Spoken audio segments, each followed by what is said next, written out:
Hello everyone and welcome back to Spook Speaks. I know many of you tune into these videos to help you to sleep, so I thought it would be a fun idea for everyone to share where you're listening from in the world. Feel free to drop a comment below, and if you enjoy the stories, don't forget to like and subscribe. Now get cozy and relaxed. Let's begin. Story 1.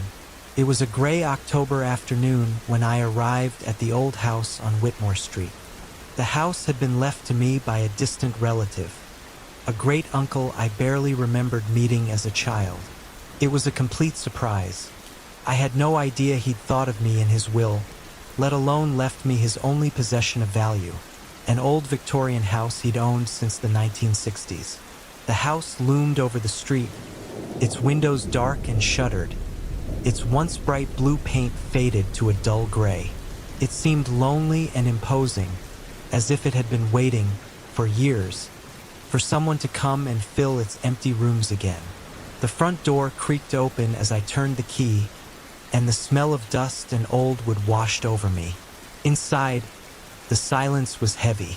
I walked through the empty rooms, taking in the dusty furniture, the old wallpaper peeling at the corners, and the wooden floorboards creaking beneath my feet. There was something unsettling about the house, something I couldn't quite put my finger on. Then, I noticed the door to the basement. It was small, almost hidden beneath the grand staircase, with a rusty doorknob that looked like it hadn't been touched in years. For reasons I couldn't explain, the sight of it made my skin prickle. I tried to shake off the feeling, telling myself that it was just an old, abandoned basement. Every house had one, and there was nothing to fear. But when I opened the door, I realized just how wrong I was. The air that hit me was damp and cold, with an earthy smell that reminded me of something buried. I reached for the light switch, but nothing happened. Of course, the power was out. I'd forgotten to arrange to have the electricity turned on. With a sigh, I pulled out my phone, using its flashlight to illuminate the steps as I cautiously descended. The stairs creaked underfoot, each step echoing in the darkness.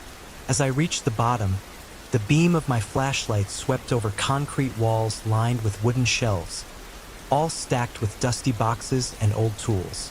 An ancient-looking furnace sat in one corner, rusted and covered in cobwebs. It felt colder down there, the kind of cold that sinks into your bones and makes you shiver. I could see my breath as I moved further into the basement, the sound of my footsteps muffled by the thick layer of dust covering the floor. Then, I noticed something strange. At the far end of the basement, the concrete wall seemed to be different. It had a section of bricks that didn't match the rest. They looked newer, as if they'd been put in long after the house was built. I felt a strange urge to touch the bricks, to see if they were real. As my fingers brushed over them, I realized that one of the bricks was loose. With a bit of effort, I pried it free, revealing a small, dark cavity behind it. Inside, I found a piece of paper, folded neatly and yellowed with age. I opened it carefully, and a chill ran down my spine as I read the message scrawled in spidery handwriting. "Leave this place. Some things are meant to stay buried." I stood there in the dim light, staring at the note in my hands. Part of me wanted to heed the warning, to turn around, leave the basement, and never look back.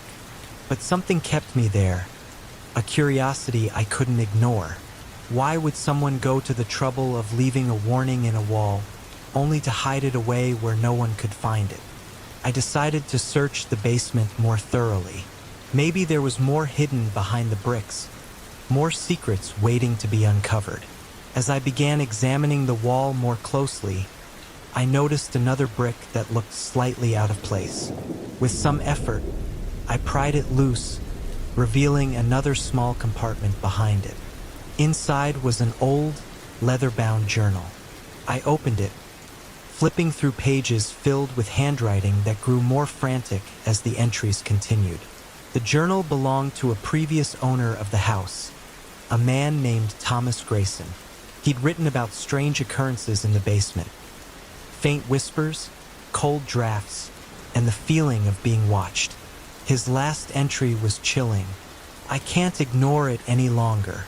Something is down here with me. I hear it in the walls, scratching and whispering. I don't know how much longer I can stay in this house. I felt a cold sweat break out on my forehead. The house had been empty for years, but it seemed as though its history was far from forgotten. As I read through Thomas Grayson's journal, the basement felt darker, as if the very walls were absorbing the light from my phone. His words painted a grim picture, one that made me feel like I was prying into something best left untouched. Grayson's entries described how he'd moved into the house as a newlywed, full of hope and excitement. But it wasn't long before strange things began happening. Footsteps echoing from the basement in the dead of night, the feeling of being watched, items going missing only to reappear days later in odd places. His wife had noticed it too, feeling as though the house was alive and constantly shifting, especially at night. By the end of the journal, Thomas wrote that he'd found a hidden room behind a loose wall in the basement, and inside he had seen something, though he never described exactly what it was. His last entry was a single line, scribbled in a shaky hand. "I will seal it in. No one must ever enter this place." I closed the journal, my hands trembling. As much as I wanted to go back upstairs, something compelled me to investigate the wall further. I carefully examined each brick, looking for any sign of an opening. After what felt like an eternity, I found a section of the wall that gave slightly when I pressed on it. Taking a deep breath, I pushed, and with a grinding sound, the wall shifted, revealing a narrow doorway leading into a hidden room. My phone's flashlight illuminated a small, cramped space. The air felt thick, heavy with a strange scent. A mixture of dust, rot, and something metallic, like old blood. Inside the room, I found a single item, an old wooden crate nailed shut. The crate seemed untouched, as if no one had dared to open it. But my curiosity overpowered my fear, and I pulled a hammer from one of the dusty shelves, prying the nails loose. Inside, I found something unexpected. Several porcelain dolls, each with its face frozen in a wide, unsettling grin. The dolls were dressed in tattered clothing, their eyes painted with an eerie precision that made them look almost alive. But what truly chilled me was a folded piece of paper nestled between the dolls. It was another note, written in the same handwriting as the warning I'd found behind the brick. "They are listening. They know you're here." A gust of cold air swept through the basement, and I heard the faintest sound. A whisper, soft and distant, like something breathing in the darkness behind me. I spun around, my flashlight beam darting across the empty basement. There was nothing, no sign of anyone or anything. Yet the whisper continued, faint and taunting, as though it was coming from within the walls themselves. I backed away from the crate, feeling as though I'd disturbed something that had been resting in darkness for far too long. My fingers trembled as I held my phone, desperate to capture any sign of movement in the shadows. But all I could see was the empty, dusty basement stretching before me. Just as I was about to retreat up the stairs, I felt an icy hand brush against my arm. I froze, my breath caught in my throat. But when I whipped around, there was no one there. My heart was racing, pounding so hard I could barely think straight. I forced myself to move slowly, backing up step by step until I felt the rough wood of the staircase behind me. As I climbed back up to the main floor, the whispers grew fainter, almost as if they were following me, fading as I reached the top step and closed the basement door behind me. The heavy silence of the house settled around me, but the sense of unease lingered. That night, I lay in bed, unable to shake the feeling that I wasn't alone. Every creak and groan of the old house sent chills down my spine, my mind replaying the sound of those faint whispers over and over. I tried to convince myself that it was just an old house settling, that the voices were nothing but echoes from years of emptiness. But the memory of those cold fingers brushing against my arm kept me awake. Around midnight, I heard it again, the sound of movement from the basement. It was a soft, shuffling sound, like something dragging itself across the floor. I sat up, clutching my blanket as my eyes darted toward the door. I knew I should leave, pack up and run as far as I could from that house. But some force seemed to hold me there, a magnetic pull that kept me rooted in place, my mind consumed by an overwhelming need to know what lay beneath. Gathering my courage, I got out of bed, grabbed my flashlight, and made my way downstairs.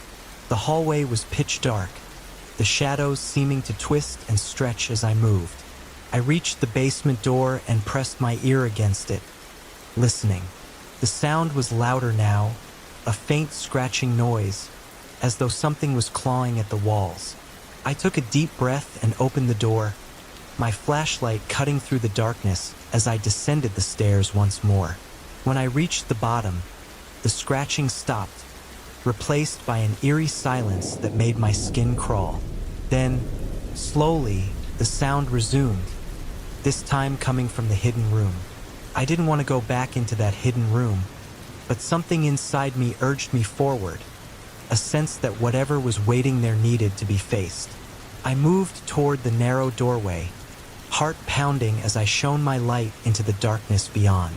As I stepped inside, the scratching grew louder, more frantic. I aimed my flashlight at the wall, and that's when I saw it. A shadow, shifting and moving along the cracked bricks, twisting and curling like smoke. The whispering began again, louder this time, the voices overlapping in a chorus of soft, desperate pleas. My heart was racing as I backed away, my flashlight flickering, casting long shadows that danced along the walls. Then, from the darkness, a figure began to take shape. A pale, gaunt face with hollow eyes staring at me from within the wall. Its mouth moved soundlessly, its gaze empty and haunted, filled with an otherworldly despair. I froze, unable to tear my eyes away from the apparition.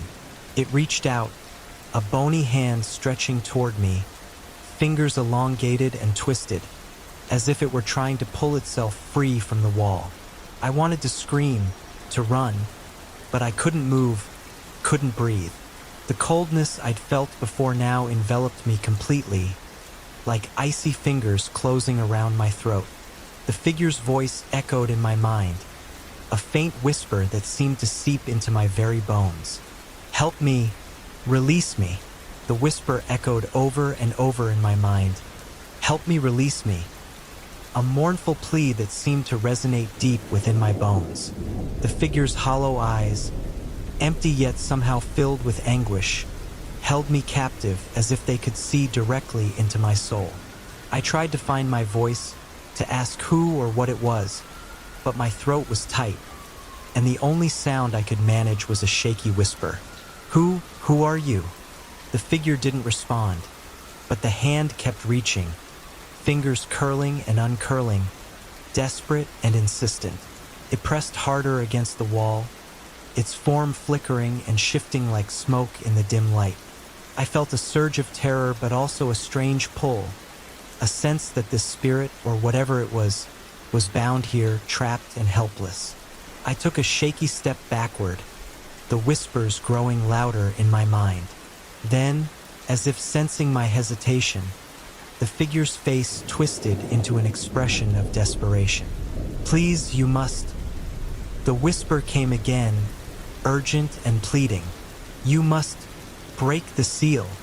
I was torn, every instinct screaming at me to run back up the stairs and leave this place far behind. But I couldn't ignore the pitiful way it looked at me, its voice like a faint breeze, tugging at my heart and filling me with a deep, inexplicable sorrow. I didn't know what the seal was, but something told me that it was connected to the bricks in the wall, to the makeshift barrier that Thomas Grayson had created long ago. Slowly, I raised my hand, feeling along the cold, rough surface of the wall. As my fingers brushed over the uneven bricks, the figure's voice filled my mind once more, almost frantic now. "Break it! Free me!" I closed my eyes, summoning the last of my courage, and pulled a loose brick free. The air grew colder, the darkness thicker, pressing against me as though the walls themselves were alive. And then, with a sudden rush, the figure surged forward, spilling out of the wall like a shadow given form, its shape growing larger, towering over me with a presence that filled the room. The figure hovered before me, its form no longer contained within the wall but stretching, shifting, filling the narrow space. My heart raced as I stumbled backward, unable to tear my gaze from the shadowy being now looming over me. Its face was obscured, an indistinct blur that seemed to waver in the light of my flashlight. But those hollow eyes remained fixed on me, gleaming with an unnatural intensity.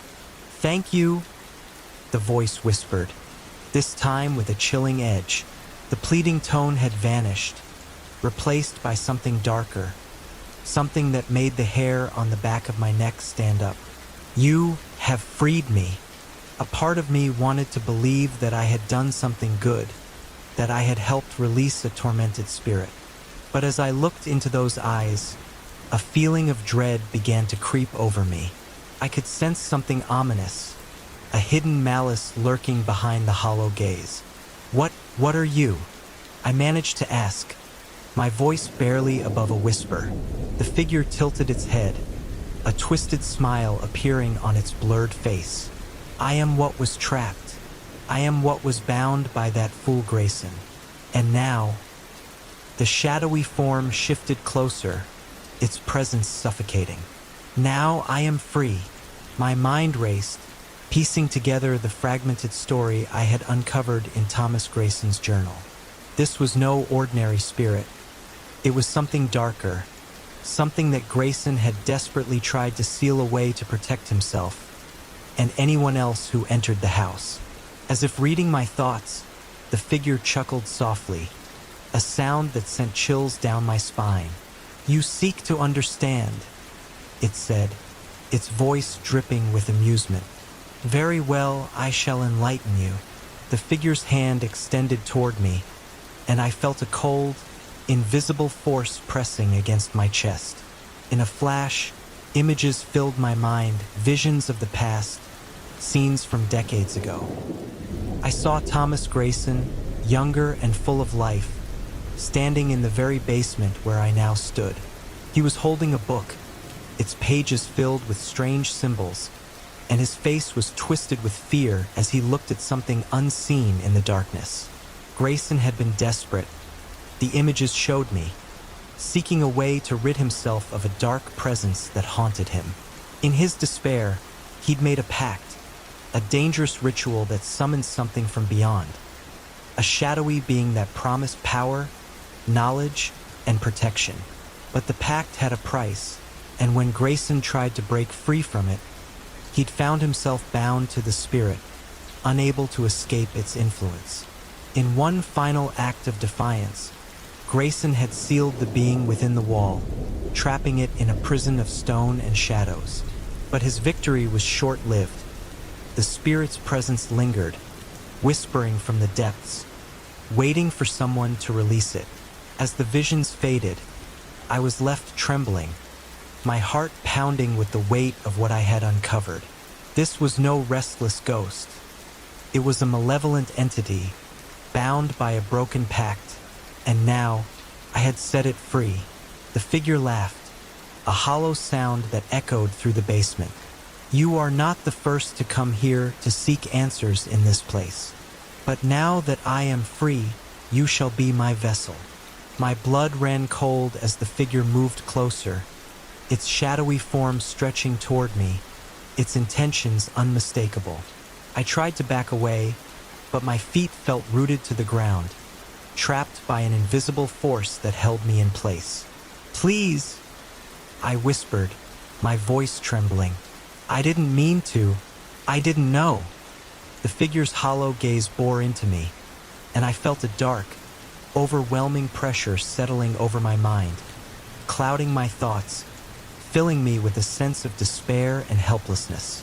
But just as I felt myself slipping into darkness, a faint glimmer of light appeared in the corner of my vision. I looked down and saw the journal lying on the ground, its pages glowing faintly, as if reacting to the presence of the shadowy figure. The last entry caught my eye, a final line hastily scrawled in the margins, one I had overlooked before. To break the curse, light must burn, and ashes must scatter. Only then will the darkness release its hold. With a surge of determination, I broke free from the figure's grip, grabbing the journal and holding it up like a shield. The entity recoiled, hissing as if burned by the light of the pages. In a desperate move, I reached into my pocket, pulling out a small matchbook I had used to light the old fireplace earlier. With shaking hands, I struck a match, the small flame flickering in the darkness. Holding the match over the journal, I let the flame catch, watching as the pages ignited, the fire quickly spreading through the brittle paper. The figure shrieked, its form flickering and distorting as the fire burned brighter, filling the basement with a warm, golden glow. I could feel the darkness retreating, its grip loosening as the flames consumed the journal. The spirit's anguished wails filled the air, but I stood firm, watching as the fire grew, reducing the journal and the entity it had bound to ashes. Finally, as the last embers faded, the basement fell silent. The cold, oppressive weight lifted, replaced by a sense of peace that I hadn't felt since I'd entered the house. The shadow was gone, its presence dispelled, and I knew that the curse had been broken. I left the basement in silence, closing the door behind me and letting out a long, shaky breath. The house felt different now, lighter, warmer, as though the darkness that had haunted it for decades had finally been banished. The following day, I packed my things and prepared to leave. The house on Whitmore Street was mine, but I knew I couldn't stay. There were too many memories, too many shadows lingering in the corners of my mind. I decided to sell the house, hoping that whoever moved in next would feel the peace I had restored. As I drove away, I glanced in the rearview mirror, watching the house fade into the distance. For a brief moment, I thought I saw a figure standing in the window, a faint outline watching me go. But as I blinked, it was gone, leaving only an empty, sunlit room. I don't know if the spirit was truly gone or if some part of it would always linger there, bound to the walls of that old house.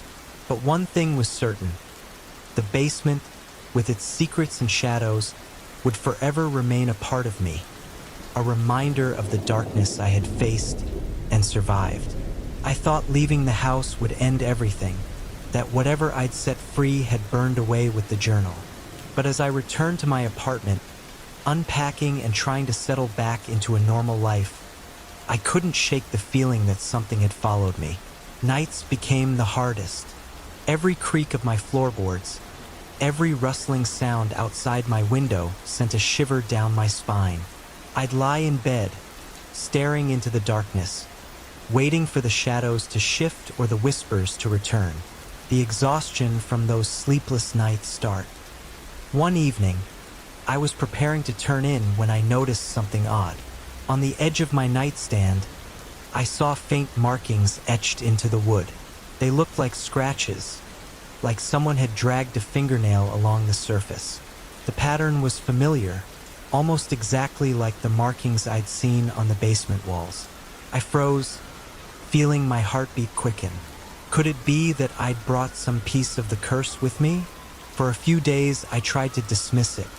I told myself it was stress, my imagination fueled by the trauma of that night. But as time went on, more unsettling occurrences followed. I'd catch glimpses of movement out of the corner of my eye, shadows passing just beyond my line of sight. And then, on the third night, I heard it, the soft, unmistakable sound of whispering. It was faint at first, just a murmur that seemed to come from the walls. But as I lay in bed, holding my breath, the whispers grew louder, forming words that sent chills down my spine. "You broke the seal." I scrambled out of bed, flicking on every light in the apartment. The whispers stopped immediately, leaving an eerie silence in their place. My heart pounded, my hands shaking as I looked around, but there was nothing. No sign of anyone or anything in the room. After a week of sleepless nights and restless days, I knew what I had to do. The presence, whatever it was, wasn't finished with me. I had to go back to the house on Whitmore Street to face whatever I had released and put it to rest once and for all.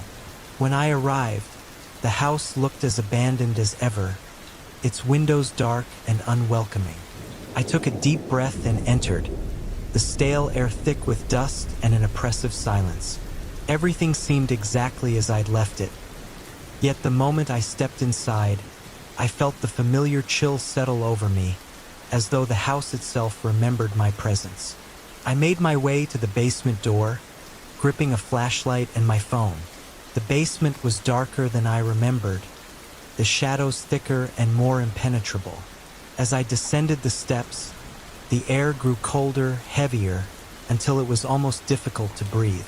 The hidden room was just as I had left it, the faint outline of the wall I had broken through still visible. I shone my flashlight across the room, scanning for any sign of what had happened here. But it wasn't until I reached the center of the basement that I saw it. A single, white porcelain doll, sitting upright in the middle of the floor, its face twisted into a smile that seemed to mock me. The doll wasn't there before. I was sure of it. Slowly, I approached it, my heart pounding as I knelt down to inspect the figure. The doll's eyes, painted with an unnatural gleam, seemed to follow me, and in its hands it held a small, folded piece of paper. With trembling fingers, I unfolded the paper, revealing a single sentence scrawled in a familiar handwriting. "You may have burned the book, but the pact remains." A chill ran down my spine as I reread the words. I had broken the seal, released the spirit from its prison, but I hadn't broken the connection it had to this world. That connection, forged by Thomas Grayson's pact, still existed, tying the spirit to this place. And now, to me, I stood in the basement, clutching the note, my mind racing. If burning the journal hadn't severed the spirit's hold, what could? I thought back to the final line Grayson had written in his journal. "Only ashes will release its hold." I'd taken it to mean the book, but perhaps it was something more. Desperately, I searched through the basement, hoping to find anything else that might give me a clue. And then, in the farthest corner, I found it. An old, dusty crate half hidden under a tarp. Inside were belongings that must have been Grayson's: a few clothes, a broken mirror, and a stack of brittle letters bound with string. Among the letters was a small, tarnished silver locket. I held it up, studying it in the faint glow of my flashlight. The locket was cold, unnaturally so, and as I touched it, a wave of dizziness washed over me. I could feel something in the locket, a lingering trace of Grayson's presence, as though some part of him had been bound to this object, trapped alongside the spirit. I knew what I had to do. Taking the locket, I made my way back up to the fireplace in the living room. I stacked wood and kindling, lighting it until a steady flame crackled in the hearth. As the fire grew, I held the locket above the flames, hesitating for only a moment before dropping it in. The metal glowed, warping and twisting as it was consumed by the fire. An anguished wail filled the house, a piercing sound that seemed to shake the walls, rattling the windows as though the very foundation of the house was reacting to the release. The shadowy presence I'd felt since entering seemed to swell, filling the air with an intense, suffocating pressure. And then, Just as suddenly it stopped. The wailing ceased, the weight lifted, and a profound silence fell over the house. The fire flickered and died, leaving only the charred remains of the locket amidst the ashes. I stood there in the quiet, feeling the oppressive darkness that had haunted the house, and me, finally lifting. Whatever hold the spirit had over this place was gone, severed at last. I left the house without looking back, knowing that its long, troubled history was finally at peace. As I drove away, a sense of relief washed over me. For the first time in weeks, I felt like I could breathe freely, like a weight I hadn't fully realized I'd been carrying had been lifted. That night, back in my apartment, I slept deeply and dreamlessly. The whispers, the shadows, the cold presence, they were gone. The nightmare of Whitmore Street was over. But every so often, when I walk past an old, abandoned building or see a glimpse of a darkened basement, I feel a faint chill, a reminder of that house and the spirit I had released. And in those moments, I can almost hear a whisper in the back of my mind, faint and distant. The pact remains. It's a warning, perhaps, or a reminder of the darkness that lingers in forgotten places, waiting for someone curious or foolish enough to uncover it. And though I have no intention of ever returning to Whitmore Street, part of me knows that some doors, once opened, can never be fully closed. And if you're still watching, hit the subscribe button and keep supporting the channel. Story 2. The weather was still, the late autumn air crisp and cool as I pulled up to the charming Victorian house. I'd found it online. A cozy, remote getaway I'd booked for a quiet, solo weekend away. Life had been stressful, and the allure of a few days spent in the quaint house with only myself for company was too tempting to pass up. Just a few days to unwind, get some reading done, and recharge before the chaos of work began again. As I parked and took in the house before me, I was struck by its beauty. The pale blue walls, ornate windows, and wraparound porch gave it a welcoming yet oddly distant air. The place seemed like it had a personality of its own, as if it had been watching the world change around it, maintaining its secrets through the years. I grabbed my bag and approached the front door, my shoes crunching against the gravel path. When I reached the door, I noticed a small brass key hidden beneath a potted plant beside the steps, exactly where the host had instructed. I felt a thrill of anticipation as I unlocked the door, stepping into the home's embrace. Inside, the house was cozy, filled with antique furniture and the comforting smell of old wood and lavender. The host's personal touch was everywhere. A book collection by the fireplace, a basket of freshly folded linens on the couch, and a soft throw draped across an armchair. I dropped my bag and took a deep breath, feeling tension melt from my shoulders. But the silence of the house was almost too heavy, making my movements sound loud, every creak of the floorboards amplifying. I shook it off, chalking it up to being alone in a new space, and headed into the kitchen to put away the few snacks I'd packed. That's when I heard it, a faint sound, like someone humming from somewhere deeper in the house. I froze, heart pounding, and listened carefully. It was soft, barely perceptible, but unmistakably human. A strange chill crawled up my spine. The hum had a rhythm, but it was broken by pauses, like someone gently singing to themselves as they went about their day. I shook my head, convinced it was my imagination, maybe the sound of the house settling or pipes running. But I felt uneasy, my excitement for the weekend dulled by a gnawing sense of something off. I decided to chalk it up to nerves and finished unpacking, letting myself settle into the house. As the day wore on, I started to feel more at ease, finally able to sit down with a book and relax. A few hours later, just as the sun was starting to set, I heard a car pulling up in the driveway. I frowned, closing my book and heading to the window. To my surprise, A young woman was stepping out of a car, carrying a small bag and looking up at the house with the same awe I'd felt earlier. I opened the door, meeting her halfway down the path. "Hi there," I greeted her, a little uncertain. "Can I help you?" She looked up, a bit startled to see me, and then her expression shifted to one of confusion. "I think I should be asking you that. I booked this place for the weekend." A wave of confusion hit me. I did too.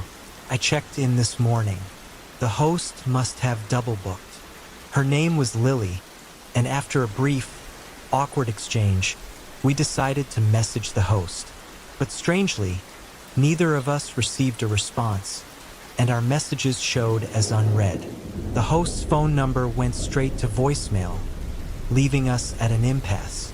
The last thing I wanted was to ruin someone else's weekend, but the idea of leaving wasn't ideal either. Lily seemed to feel the same. After an uncomfortable silence, she shrugged. "Well, the house has plenty of space," she offered, trying to sound cheerful despite the tension. "Maybe we can just split it?" Reluctantly, I agreed. It wasn't ideal, but at least we'd have separate rooms.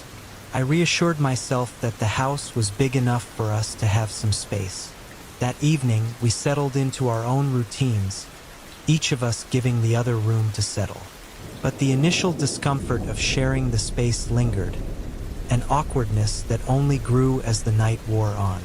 It was later that night, as I lay in bed with the lights off, that I heard it again, the faint humming. It sounded closer now, not far from my door. My heart raced as I listened, straining to identify the source. But after a few moments, the sound faded, leaving only silence in its wake. I dismissed it again, trying to convince myself it was Lily, but I couldn't shake the feeling that something was wrong. I lay there, wide awake, every small sound amplified in the quiet. The next morning, I mentioned it to her over coffee, laughing it off to hide my unease. But to my surprise, she looked up sharply, a hint of fear in her eyes. "You heard it too?" she asked quietly, her voice barely above a whisper. I thought I was imagining things.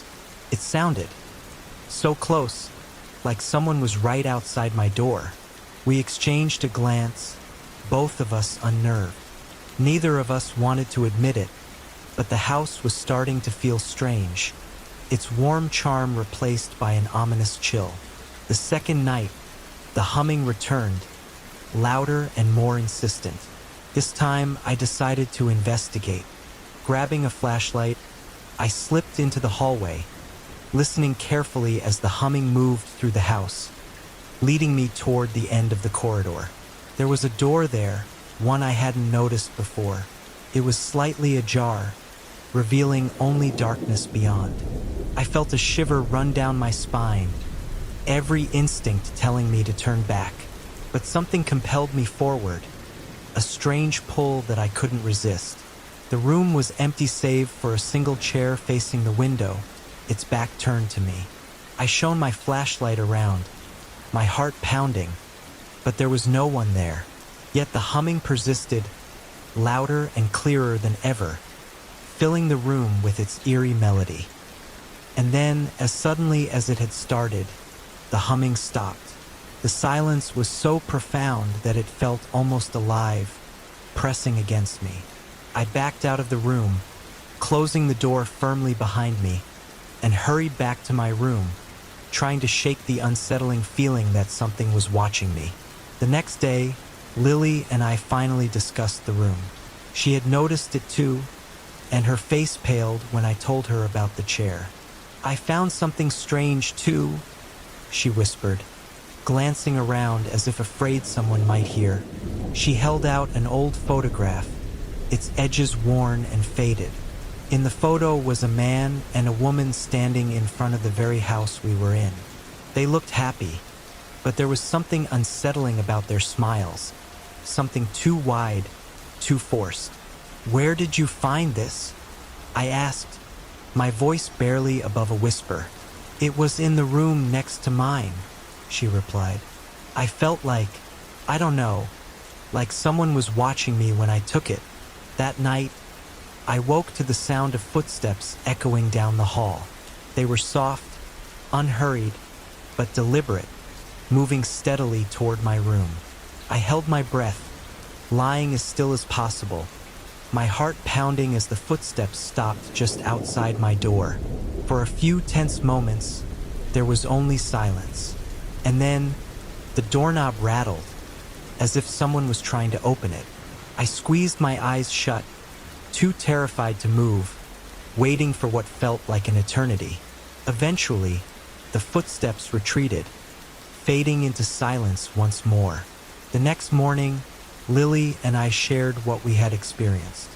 She'd heard the footsteps too, and her room had also been approached. Neither of us knew what to do. We were trapped in a house where the host was unreachable, and the nearest town was hours away.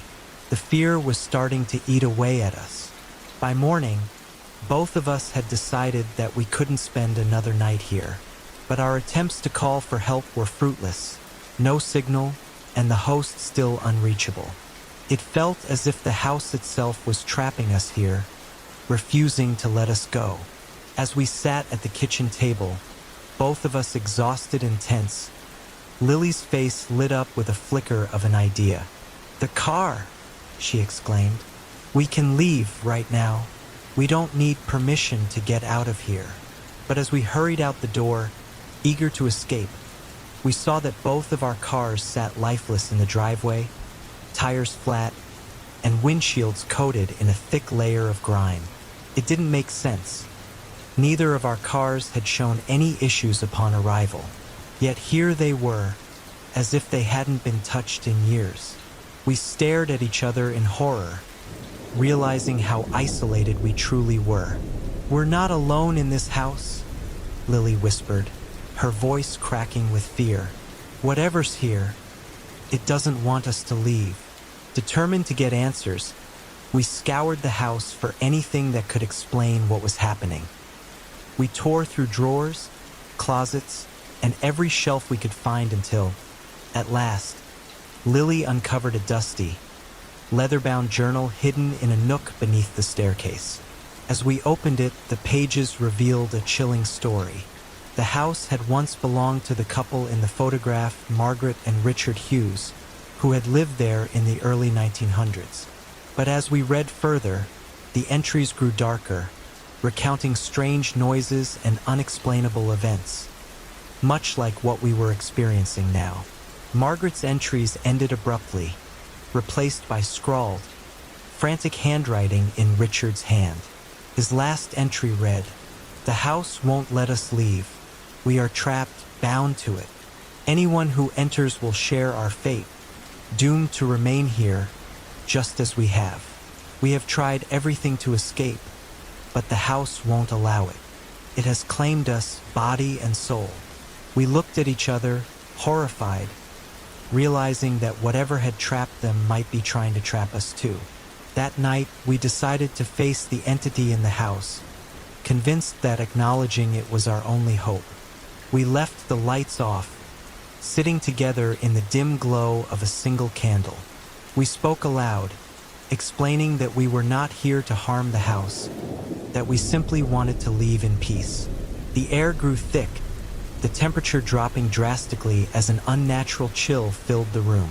And then, just beyond the flickering light of the candle, shadows began to gather, twisting and warping until they formed distinct, ghostly figures.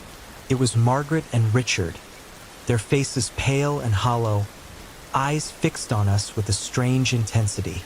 They stood silently, watching, as if deciding our fate. "We know what you went through," I said, my voice trembling. "We read your journal. Please, we just want to leave." Margaret's face softened, but Richard's expression remained resolute.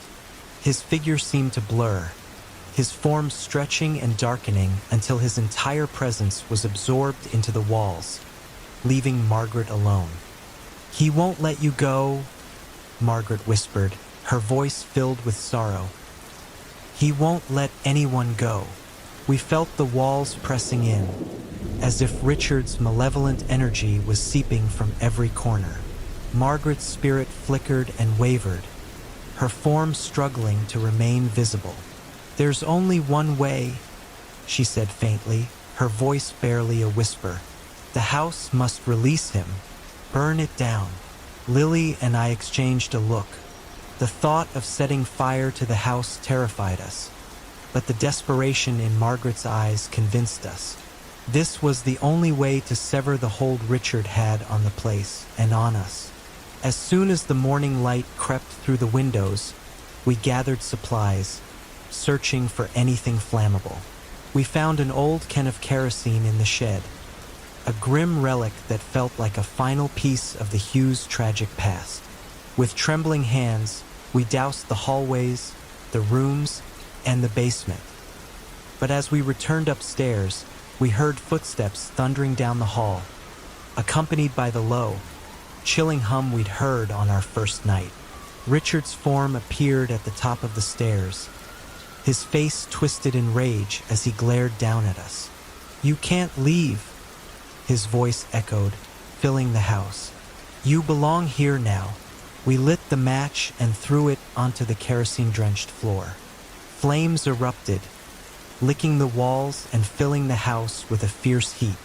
But as the fire grew, Richard's shadowy form only seemed to grow stronger, spreading across the ceiling, his face twisted in a sneer.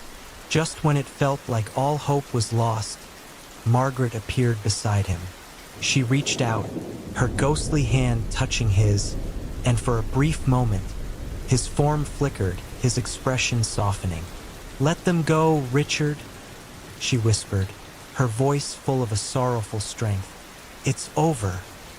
He hesitated, his dark form wavering, and then, with a final anguished scream, he dissolved into the flames. We barely made it out, stumbling onto the lawn as the house was consumed by fire. We watched as the flames roared, devouring the house, finally setting free the spirits trapped within. As the fire department arrived, we explained as best we could, our words fumbling to make sense of the ordeal. No one believed us, of course, but it didn't matter. We were free. When the ashes had cooled, we sifted through the remains of the house, hoping to find something, anything, that might offer closure. There, among the charred debris, we found two small, intertwined silver rings. We exchanged a look, understanding what the rings meant. Margaret and Richard, bound to the house in life and death, were finally at rest. Weeks later, back in the safety of our own lives, Lily and I tried to move on. But sometimes, in the quiet of the night, I still hear it, that faint, familiar hum, drifting just beyond my door. And in those moments, I remember the Victorian house on the hill, the spirits that lingered there, and the echo of lives lost to a past that couldn't let go. The story had ended, or so I wanted to believe, but the memories of that house, the things we saw, and the eerie humming that filled the halls lingered in my mind like a wound that wouldn't heal. Days turned into weeks, and though I tried to return to normal life, there was always a shadow, a faint reminder of the terror we'd escaped. Every so often, just when I felt like I was beginning to feel safe, I'd catch the distant sound of that hum, a soft, almost imperceptible sound at the edge of my hearing. At first, I chalked it up to my imagination. Trauma played tricks on the mind. I had read enough to know that much. But one evening, as I sat in my apartment, reading, I felt a draft. A cold breeze blowing through the room, though my windows were firmly shut. The chill prickled along my skin, and instinctively, I held my breath, waiting. The humming was there again, closer than before. My heart pounded as I listened, frozen in place, unable to convince myself it was just a memory. Slowly, I looked toward the doorway of my bedroom, where the sound seemed to be coming from. The shadows in the corner of the room looked just a bit too thick, almost as though they were coalescing, taking shape. A figure emerged, translucent and ethereal, yet unmistakable. Margaret. Her gaze was soft, full of sorrow, but her presence sent a cold chill through me. "Why are you here?" I managed to whisper, my voice barely audible. She tilted her head, her eyes heavy with a strange sadness. "He's not gone," she said softly, her voice echoing as though coming from a distance. "Richard still lingers, bound to those who released him. His shadow, it will follow." The weight of her words pressed down on me, cold and suffocating. I realized that burning down the house hadn't freed us. It had only severed Richard's connection to that place, allowing his spirit to drift, seeking a new anchor. "Is there nothing I can do?" I asked, desperation creeping into my voice. She shook her head, her form fading, her outline growing faint. "Remember me," she whispered as she vanished, her voice barely a sigh in the empty room. For a long time, I sat in silence, waiting for any other sign, any other ghostly figure. But nothing happened. Margaret was gone, and so was the humming. The room felt empty once more, but her warning haunted me. I had released something into the world, something dark and vengeful, and I feared that Richard's shadow would never stop searching for a way back. He would follow, always just on the edge of sight, a whisper in the shadows, a faint hum in the night. And now, I knew that I could never truly escape. As time went on, I became hyper-aware of every shadow, every faint sound that lingered just a bit too long in the quiet of my home. I tried to push it out of my mind, but it was impossible. I moved through my days with a sense of unease, a dread that only grew with each passing night.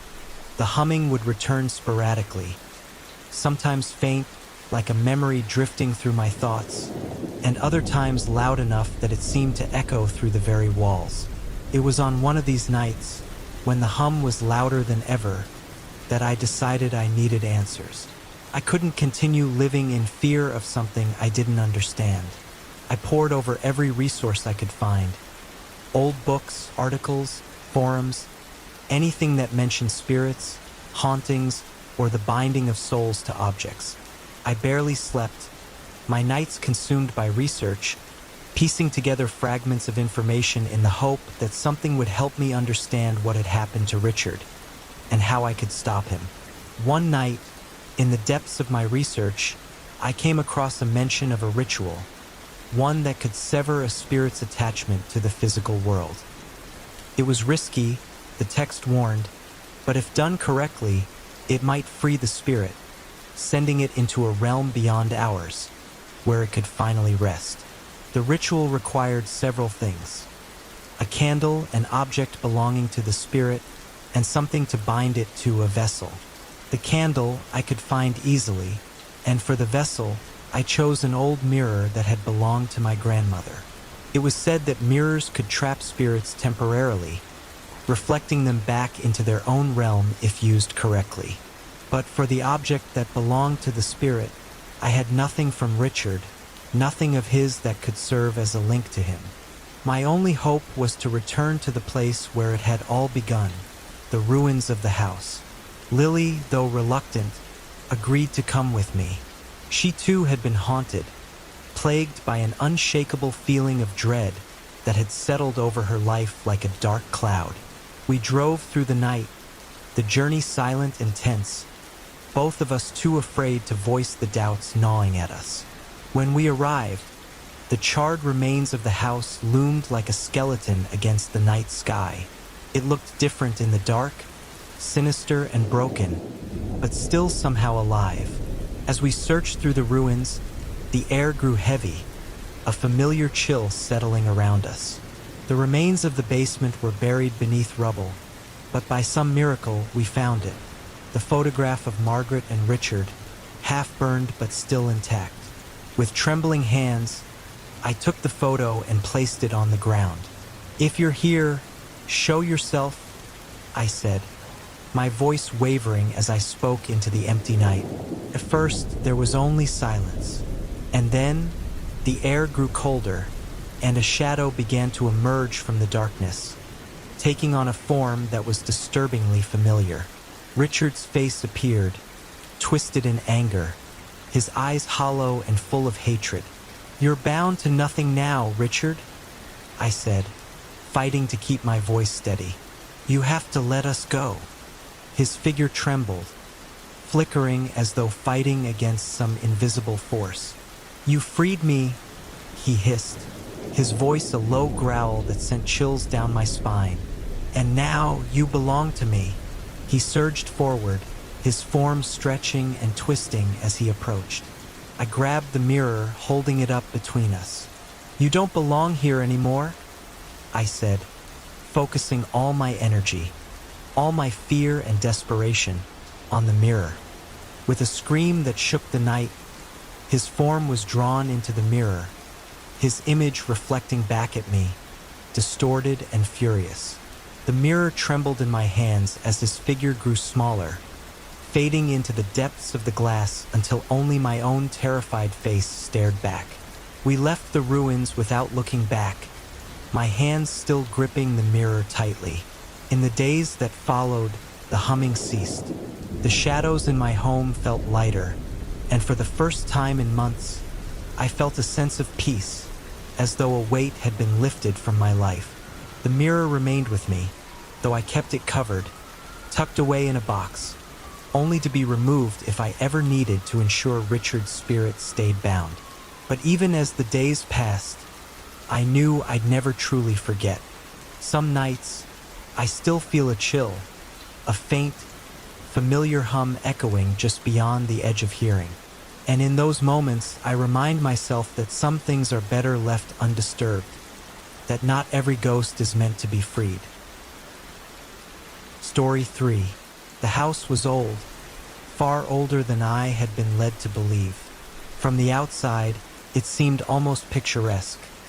A Victorian-style home with tall windows, a wraparound porch, and ivy crawling up the weathered brick. It was the kind of place I had dreamed of ever since I decided to escape city life for a quieter existence. But as I stepped through the door, suitcase in hand, an uneasy feeling settled over me. The house creaked in strange ways, as if it were alive, breathing with the shifting wood and rattling pipes. Every sound echoed in the vast emptiness, magnified by the quiet that hung thick in the air. I reminded myself that this was what I wanted. A fresh start, solitude, the space to rebuild my life. But as I moved deeper inside, glancing into the dim, sparsely furnished rooms, I couldn't shake the feeling that I was being watched. I brushed it off as paranoia, exhaustion, perhaps, from the long drive. I had barely finished unpacking when the feeling intensified, a prickling at the back of my neck. I turned around quickly, glancing at the walls, the ceiling, half expecting to find something lurking in the shadows. But nothing was there, just silence. Yet that silence felt watchful. The first few nights were restless. Every time I drifted off to sleep, I would hear faint sounds, the soft patter of footsteps, the creak of floorboards shifting under a weight that wasn't mine. I told myself it was just the house settling. Old houses made noises, didn't they? On the fourth night, as I lay in bed staring at the ceiling, I heard something new. A scratching sound, faint but unmistakable. It was coming from inside the walls, a slow, rhythmic scraping that sent chills down my spine. I sat up, my heart pounding. It sounded close, just behind the headboard. With every ounce of courage I had, I pressed my ear against the wall. The scratching continued, persistent and steady, as if something was trying to claw its way out. Then, a sudden silence. I waited, breath held, straining to hear anything more. And then, in the quiet, I heard it whispering, soft, incoherent words, like a voice trapped inside the walls. My heart raced as I pulled back, staring at the wall in horror. It wasn't until a week later that I saw them. The eyes. I had woken early, unable to sleep after another night of mysterious noises, and was walking down the hallway when I noticed something odd on the wall across from me. Two small indentations, almost perfectly round, were visible in the plaster. As I stared, an uncomfortable feeling crept over me, like an itch at the back of my mind. Then they blinked. I staggered back, my hand covering my mouth to muffle a gasp. The indentations were gone, as if they had never been there. But I knew what I'd seen. Two small, watchful eyes, peering out at me from inside the wall.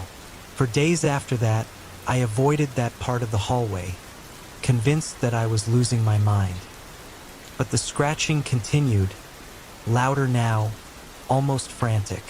And every so often, out of the corner of my eye, I would see them again, the eyes watching me from the shadows, disappearing the moment I looked directly at them. Desperate for some normalcy, I invited my friend Sarah to stay for a few days. She was the type who believed in hard facts and logic, the perfect antidote to my growing paranoia. I didn't tell her about the noises or the eyes, hoping her presence would make them stop. For the first day, it seemed to work.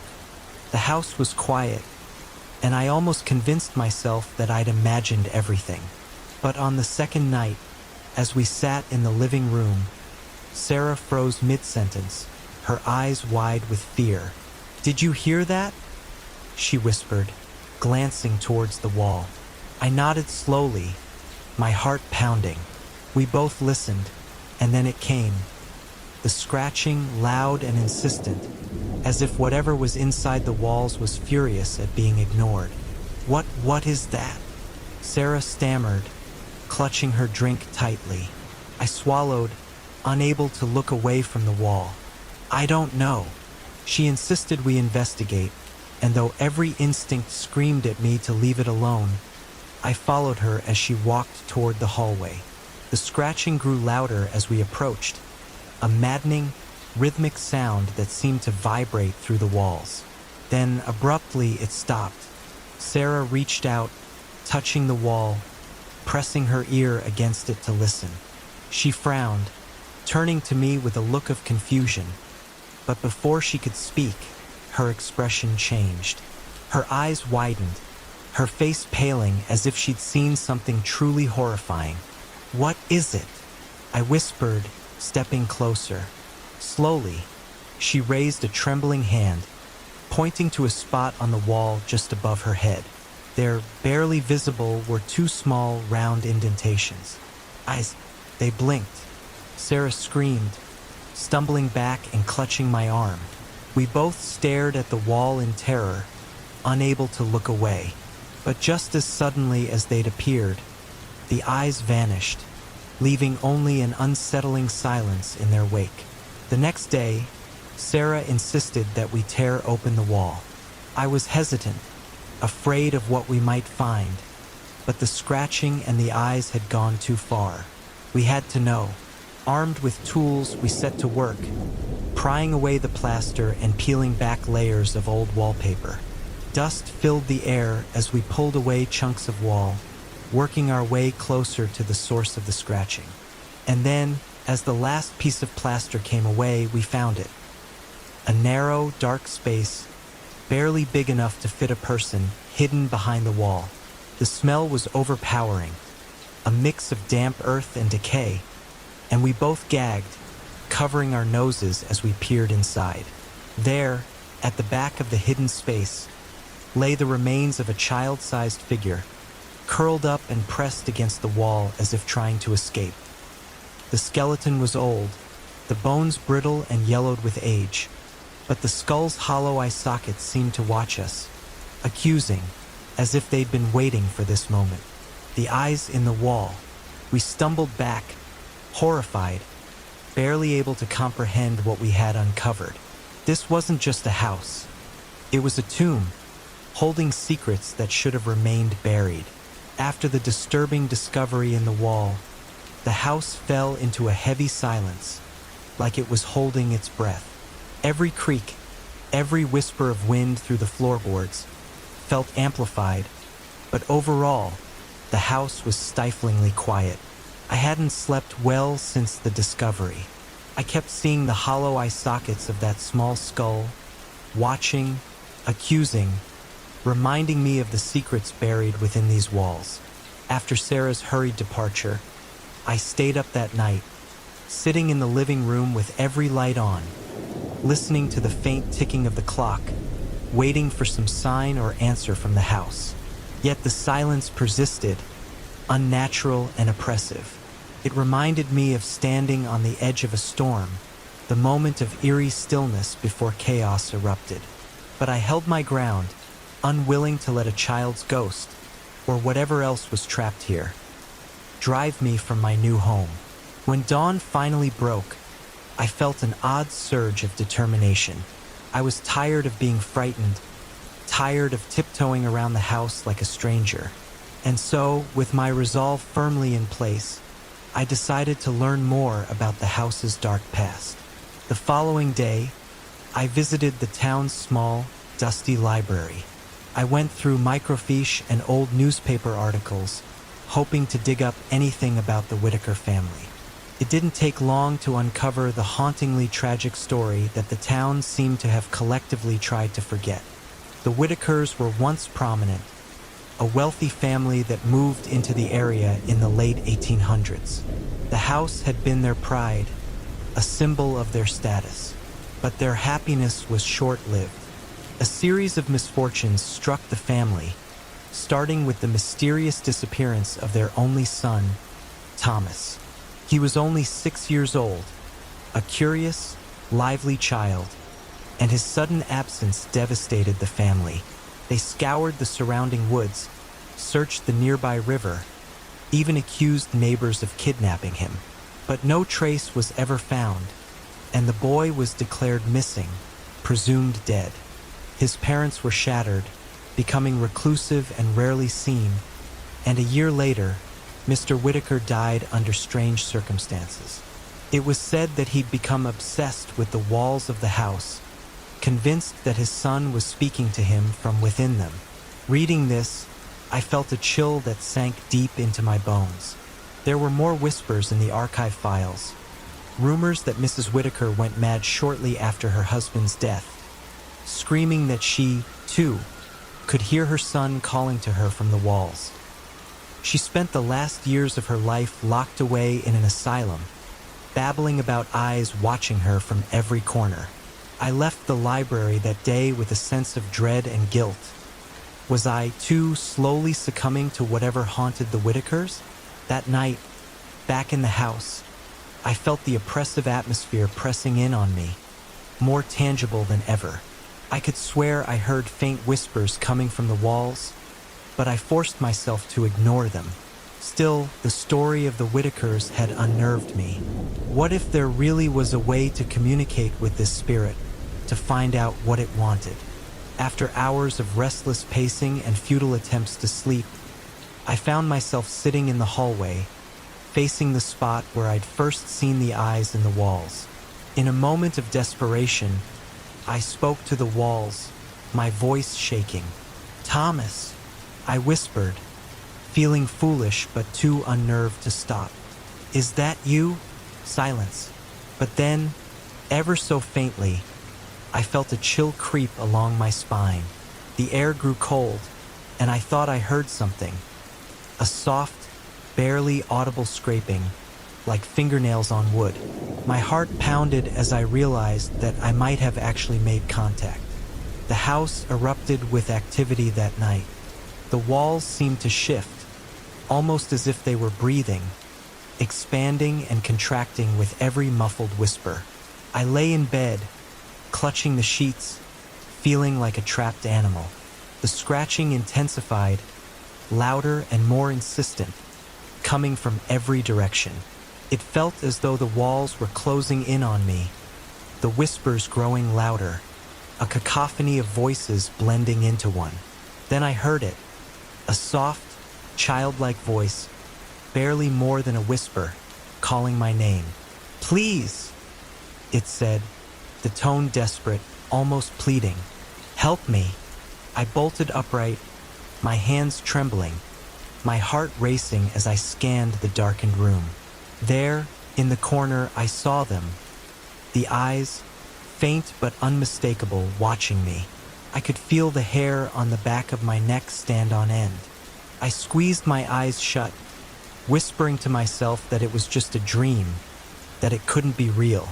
But the voice continued, growing louder, more frantic, until it was all I could hear. I had to get out. I stumbled out of bed, racing down the hallway, throwing open the front door and stepping into the cold night air.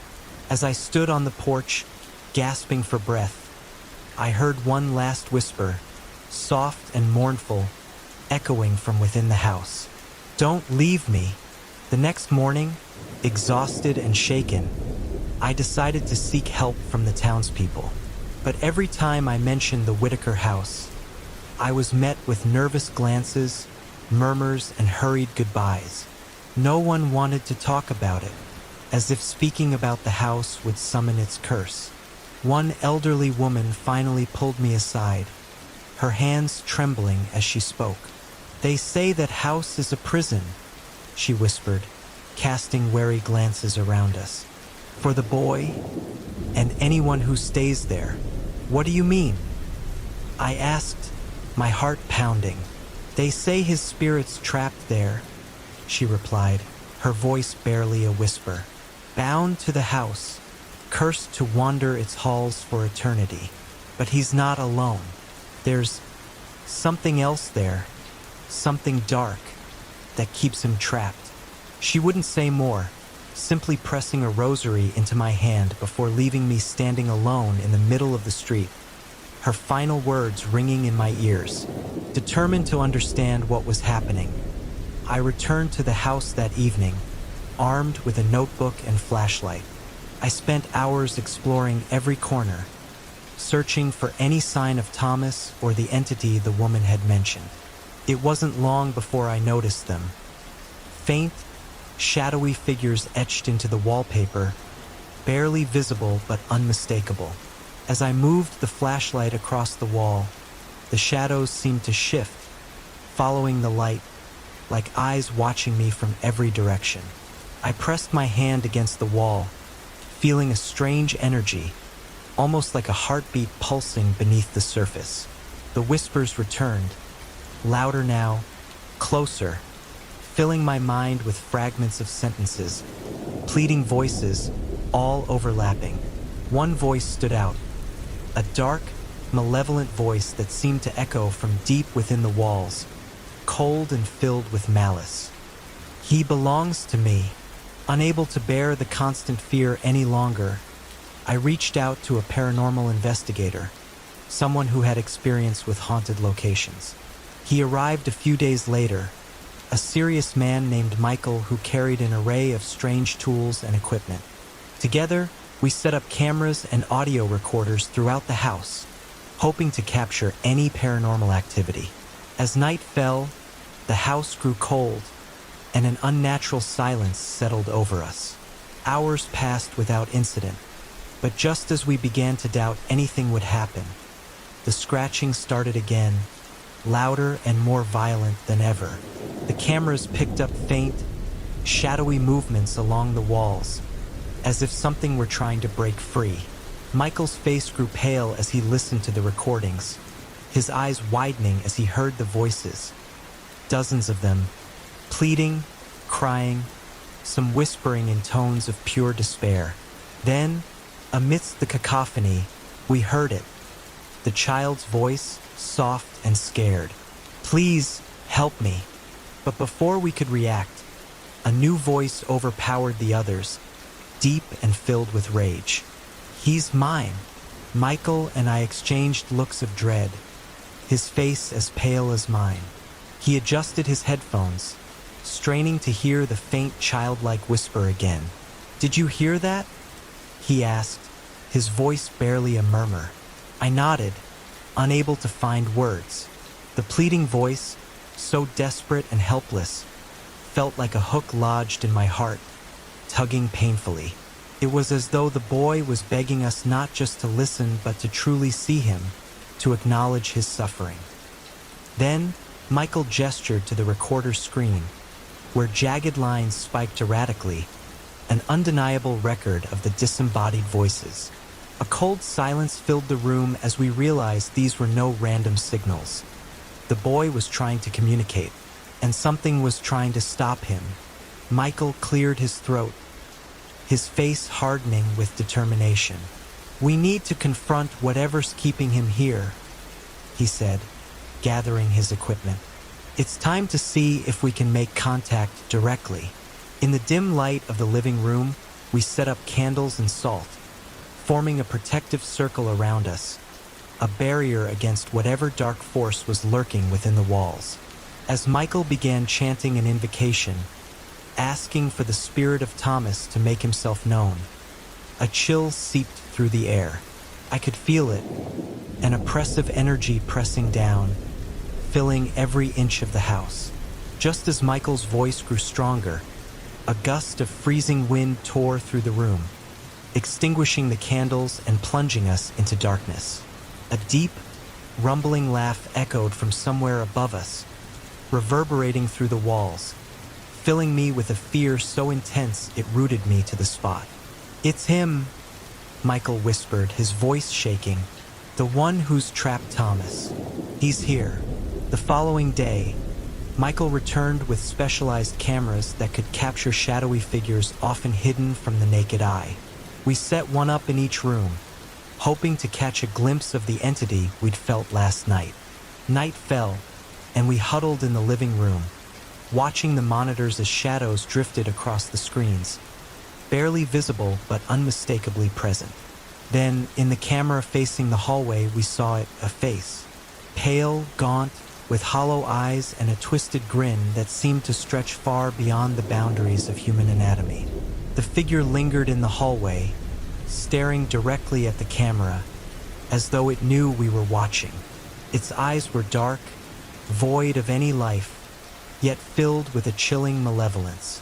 I felt myself tremble, the hairs on the back of my neck standing on end as the figure began to move, drifting closer to the camera until its face filled the screen entirely.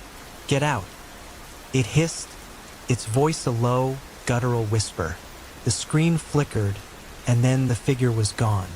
Michael and I sat in stunned silence, both of us too shaken to speak. The darkness in the house had finally shown itself, and it was far more terrifying than I could have ever imagined. Desperate to rid the house of the entity, Michael suggested performing a ritual of expulsion. He believed that if we could sever the connection between the spirit and the house, Thomas might finally be free. But there was a risk, he warned me. The entity was powerful, and it wouldn't leave without a fight. We prepared the ritual late that night, gathering in the basement, where the walls felt thick with years of trapped energy. As Michael began chanting, the air grew colder, and the basement lights began to flicker erratically. Then, without warning, the door slammed shut, plunging us into darkness. We tried to force it open, but it wouldn't budge, as though some invisible force held it shut.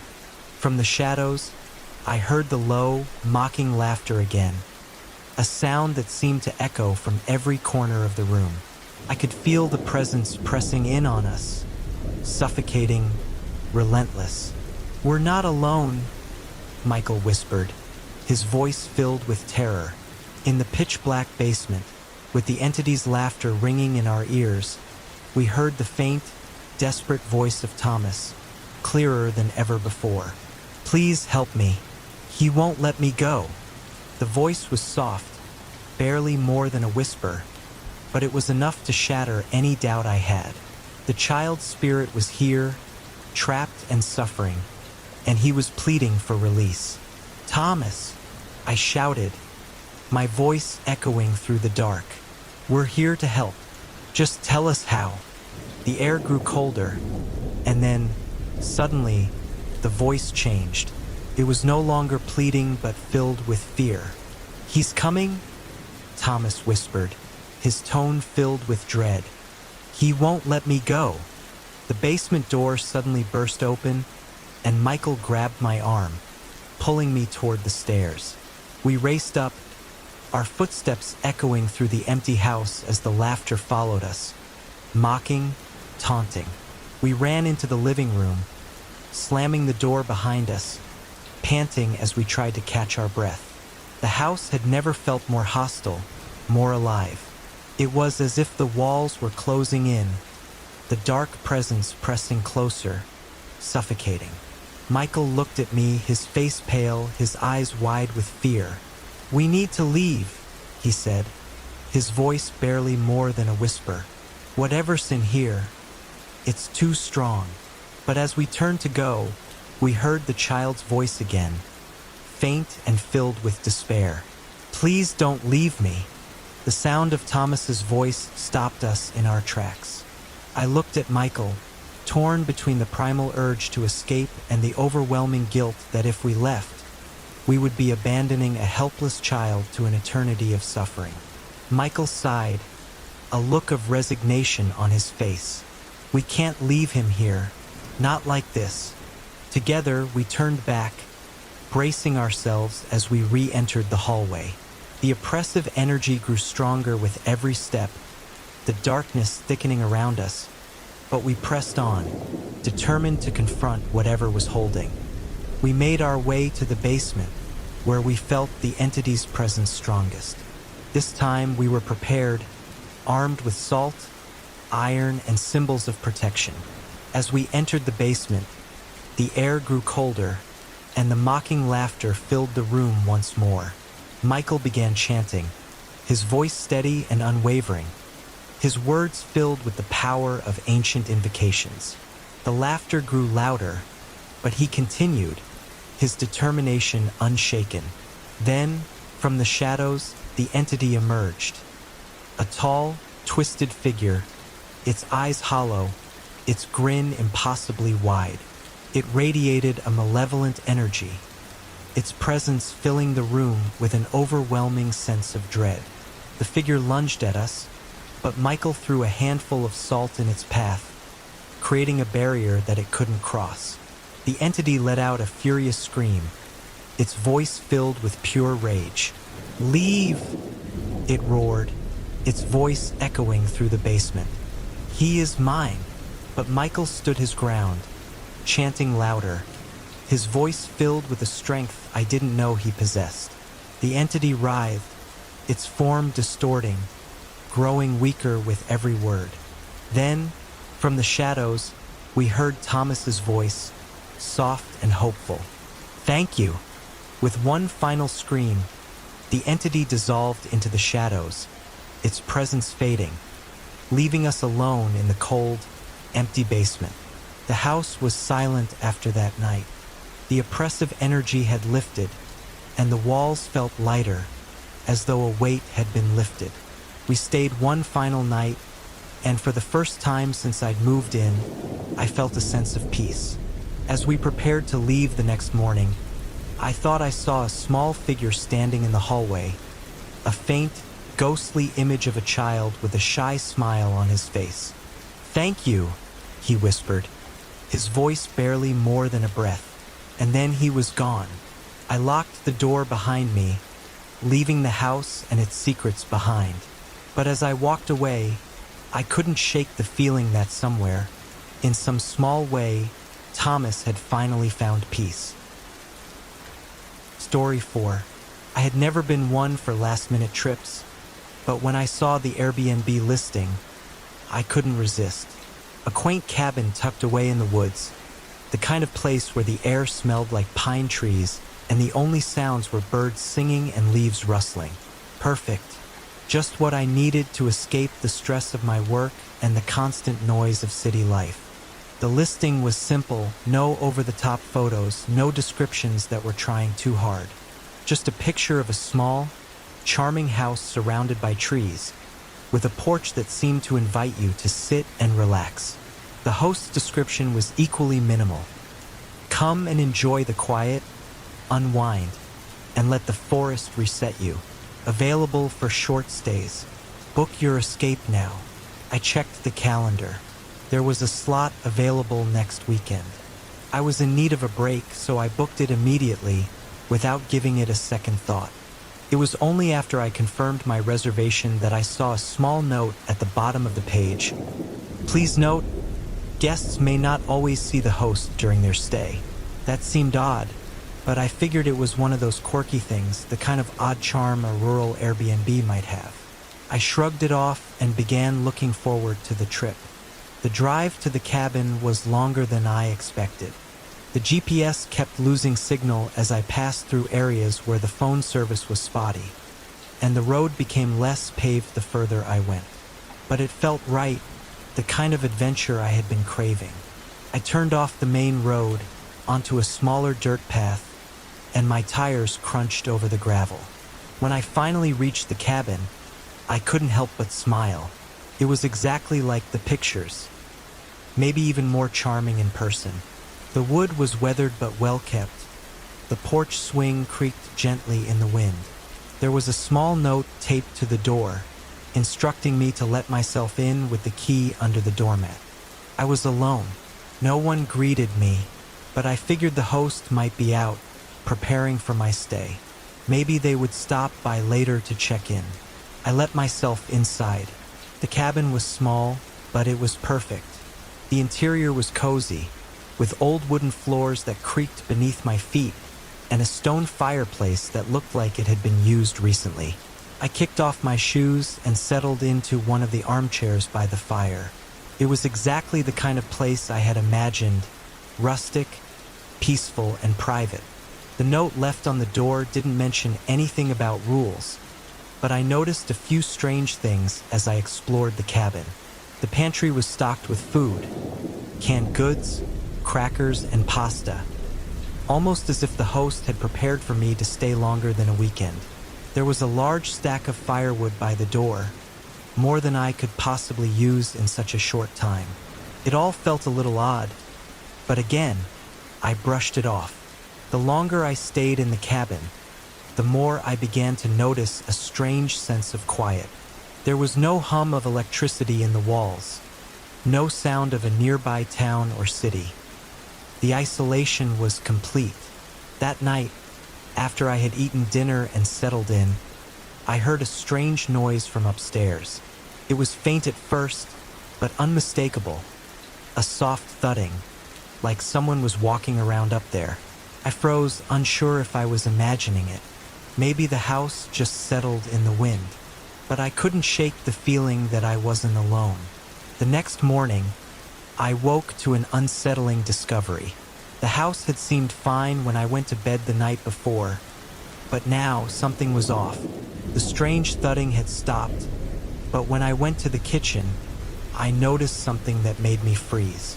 The pantry, where I had left a few unopened cans of soup and pasta, was completely empty. The cans I had stacked neatly on the shelves were now gone, as if they had been taken in the night. I checked the other rooms, thinking perhaps I had moved them in my sleep or misplaced them. But no, everything was in place except for the food. The strange part was, I hadn't heard anyone enter the cabin. I was alone. I figured I must have misremembered, or perhaps the host had removed the items for some reason, though I couldn't imagine why they would do that without warning. Still, I pushed the thoughts aside and focused on enjoying the rest of my day. As the day wore on, I noticed something even stranger. The host still hadn't shown up. The house was pristine, everything in order. There were no signs of anyone having been there.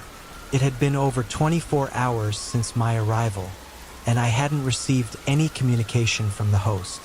I checked my email to make sure I hadn't missed any messages. Nothing. I even checked the Airbnb app, but there were no updates or new messages. The place was beginning to feel emptier, colder in a way. It was as if the house itself were watching me, observing my every move. That night, I fell asleep uneasily. I tried not to think about it. Maybe the host was just a bit of a recluse, or maybe they had another cabin they were attending to nearby. But the lack of contact felt odd. The next morning, when I went to the bathroom, I noticed something strange. The towels neatly hung the night before were gone. Not just the towels I had used, but every towel in the room. The linen closet was empty, as though someone had taken them overnight. I stood there, staring at the empty shelves, and for the first time, I felt a real sense of unease. I tried calling the number listed for the host. The call went straight to voicemail. I left a message asking if everything was okay, but part of me already suspected something wasn't right. Still, I decided to stay. Maybe the host had just been busy with something or had to leave in a hurry. There had to be a logical explanation. That afternoon, I decided to explore the cabin more thoroughly. I had been so focused on the strange disappearances that I hadn't noticed just how eerily quiet the house was. The walls were thick, and despite having electricity, there was no hum of appliances or the sounds of someone moving around. I ventured up to the second floor, which I had avoided up until that point. The staircase creaked as I climbed, and when I reached the top, I was struck by how dim it felt. The hallway was narrow, and the doors to the rooms were closed tightly. It was as if the space had been abandoned for years. I opened the first door, and inside was a small bedroom. The bed was made neatly with fresh linens, but everything else was strange. The walls were bare with no personal items, no photos, no decorations, not even a lamp. The room felt sterile. I moved to the second room, and it was the same, perfectly clean but entirely empty. Nothing, just an empty room, a bed, and an old wooden dresser. The air felt thick, heavy, as though the space had not been lived in for years. That night, I woke up to a sound I had never heard before. Faint whispers. They were soft, barely audible, but they were there, just on the edge of hearing. I sat up in bed, straining to listen. The whispers grew louder, as if someone, or something, was speaking just outside my door. But when I opened it, the hallway was empty. My heart was racing, and I was beginning to feel a growing sense of dread. I tried to dismiss it, telling myself it was just the wind or the house settling, but deep down, I knew something was terribly wrong. The next morning, I awoke to find that the bed I had slept in the night before was perfectly made. The sheets were tucked in tightly, the pillow fluffed just as I had found it. But what struck me was the feeling in the air. It was as if someone had been in the room with me. I didn't know why, but I could feel it, an undeniable presence. I checked the kitchen again, only to find that once more, things had disappeared. The stack of dishes I had used the night before was gone, as if they had been washed, but no one had been there to do it. I sent another message to the host, asking if they had come by. No response, just silence. I was starting to feel like I was losing my grip on reality. Later that afternoon, I attempted to leave. I was at my breaking point, unsure of what was happening or if I was just imagining things. But as I approached the front door, I found it locked. I checked the handle again. It was jammed, stuck in place. Couldn't get out. My heart began to race, panic rising within me. I tried the back door, but it was locked as well. No matter how hard I tried, I couldn't get out. I was trapped, alone in a house that was somehow becoming more and more alien with each passing hour. Panic began to crawl up my throat as I stood in front of the locked door. The doorknob felt cold under my hand, and no matter how much I twisted or pulled, the door wouldn't budge. The house was eerily silent, and I realized that I could no longer hear the usual hum of the world outside. The birds, the wind, the distant traffic. It was as though I were sealed away in some strange, isolated world. I backed away from the door, unsure of what to do. I tried every door in the house, each one locked. Even the windows were shut tight, and the curtains were drawn, as though no one had ever opened them. Was this some twisted game the host was playing? I wanted to believe that it was, but deep down, I knew something far more sinister was at play. The longer I stayed in this house, the more I could feel it. An oppressive presence watching me, moving just out of my sight. I checked my phone again, hoping for any sort of message from the host, but there was nothing. My last message had gone unanswered. As night fell, I grew more restless. The house seemed darker somehow, even with all the lights on. Shadows gathered in the corners of rooms, and no matter how much I tried to shake the feeling, I couldn't escape the sense that someone, or something, was lurking just out of view. I had been careful to check every corner, but I couldn't help but feel that I wasn't alone. In the hallway, I noticed something strange. The shadow by the staircase was darker than the others, almost as if it were thicker, more solid. It shifted slightly, as if something within it was moving. I turned away, not daring to approach. I was beginning to realize that I might not be alone here. Something was in the house with me, and it wasn't the host. The next morning, just as I was starting to lose hope, I received a message. It wasn't from the host, but from a strange number I didn't recognize. The message was brief. "You should leave. Don't stay any longer." I felt a chill crawl up my spine. I checked the number again, but there was no information about who had sent it. I glanced around the empty house. There was no sign of the host. The silence felt like a warning. Whatever was going on here, it was bigger than I realized. I responded, asking for more information, but there was no reply. I needed answers, but I had no idea where to begin looking. It was as though the house itself were conspiring against me, hiding the truth at every turn. I decided to leave the house again, hoping that maybe I had simply overlooked something or missed a clue. I needed fresh air, and I had to get out of this place. But when I went to gather my things, I was faced with another shock. The furniture, once neatly arranged, was gone. The chairs, the tables, everything I had set up the previous day had vanished. The house was empty, except for the bare essentials. The bed, the kitchen counters, and a few shelves. It was as though someone had cleared the place out overnight. I stood there, staring at the empty rooms, and a horrible realization washed over me. The house was erasing itself piece by piece, and I was stuck in it. As I walked through the house, trying to make sense of the madness, I realized something else. The hallway had changed. The familiar path from the front door to the kitchen now felt longer. I had walked this route dozens of times already, but today, it stretched on in a way I couldn't explain. I turned a corner and found myself in a new room I didn't recognize. I had been in this house for nearly 3 days now, yet it was as though it was shifting, rearranging itself when I wasn't looking. I had never passed through this hallway before. The fear that had been simmering in my chest now rose to the surface, threatening to choke me. What kind of place was this?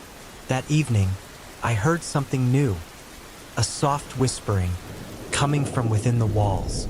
It wasn't just one voice, but several, murmuring in a language I couldn't understand. The words were unintelligible, but the tone was unmistakable, urgent, pleading, as if something trapped inside the walls was trying to reach out. I pressed my ear against the cold surface, trying to catch every word. The voices grew louder, more desperate, and then, just as suddenly as they had started, they stopped. Dead silence again. I jumped back, my pulse racing, my breath coming in sharp gasps. I couldn't bear to stay still for long. I needed to get out. In my search for a way out, I came across a door in the back of the house that I hadn't noticed before.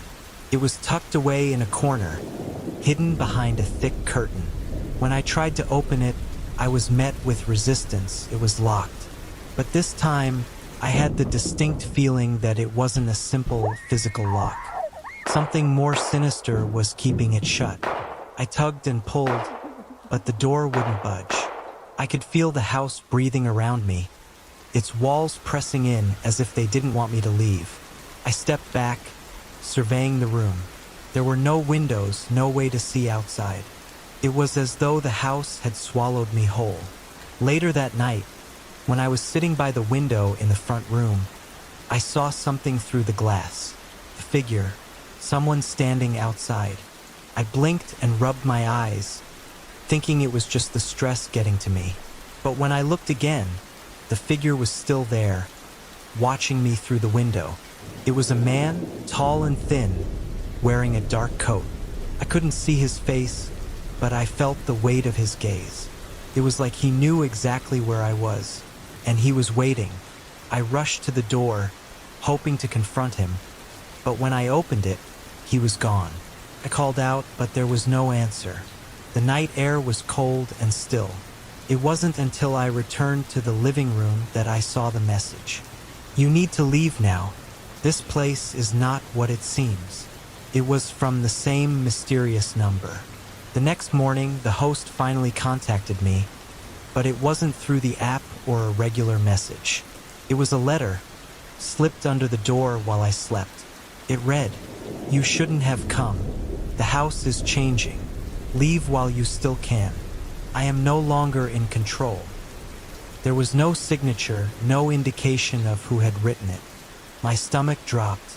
The host was supposed to be here to check on me, but now I was beginning to wonder if the host had ever been here at all. That evening, after a full day of silence and uncertainty, I was packing my things, determined to leave. But when I tried to unlock the front door, I was met with nothing but resistance. The handle twisted, but it didn't open. It was as though the door itself had vanished, replaced by an impenetrable wall. I felt the walls close in around me, and panic bubbled up in my chest.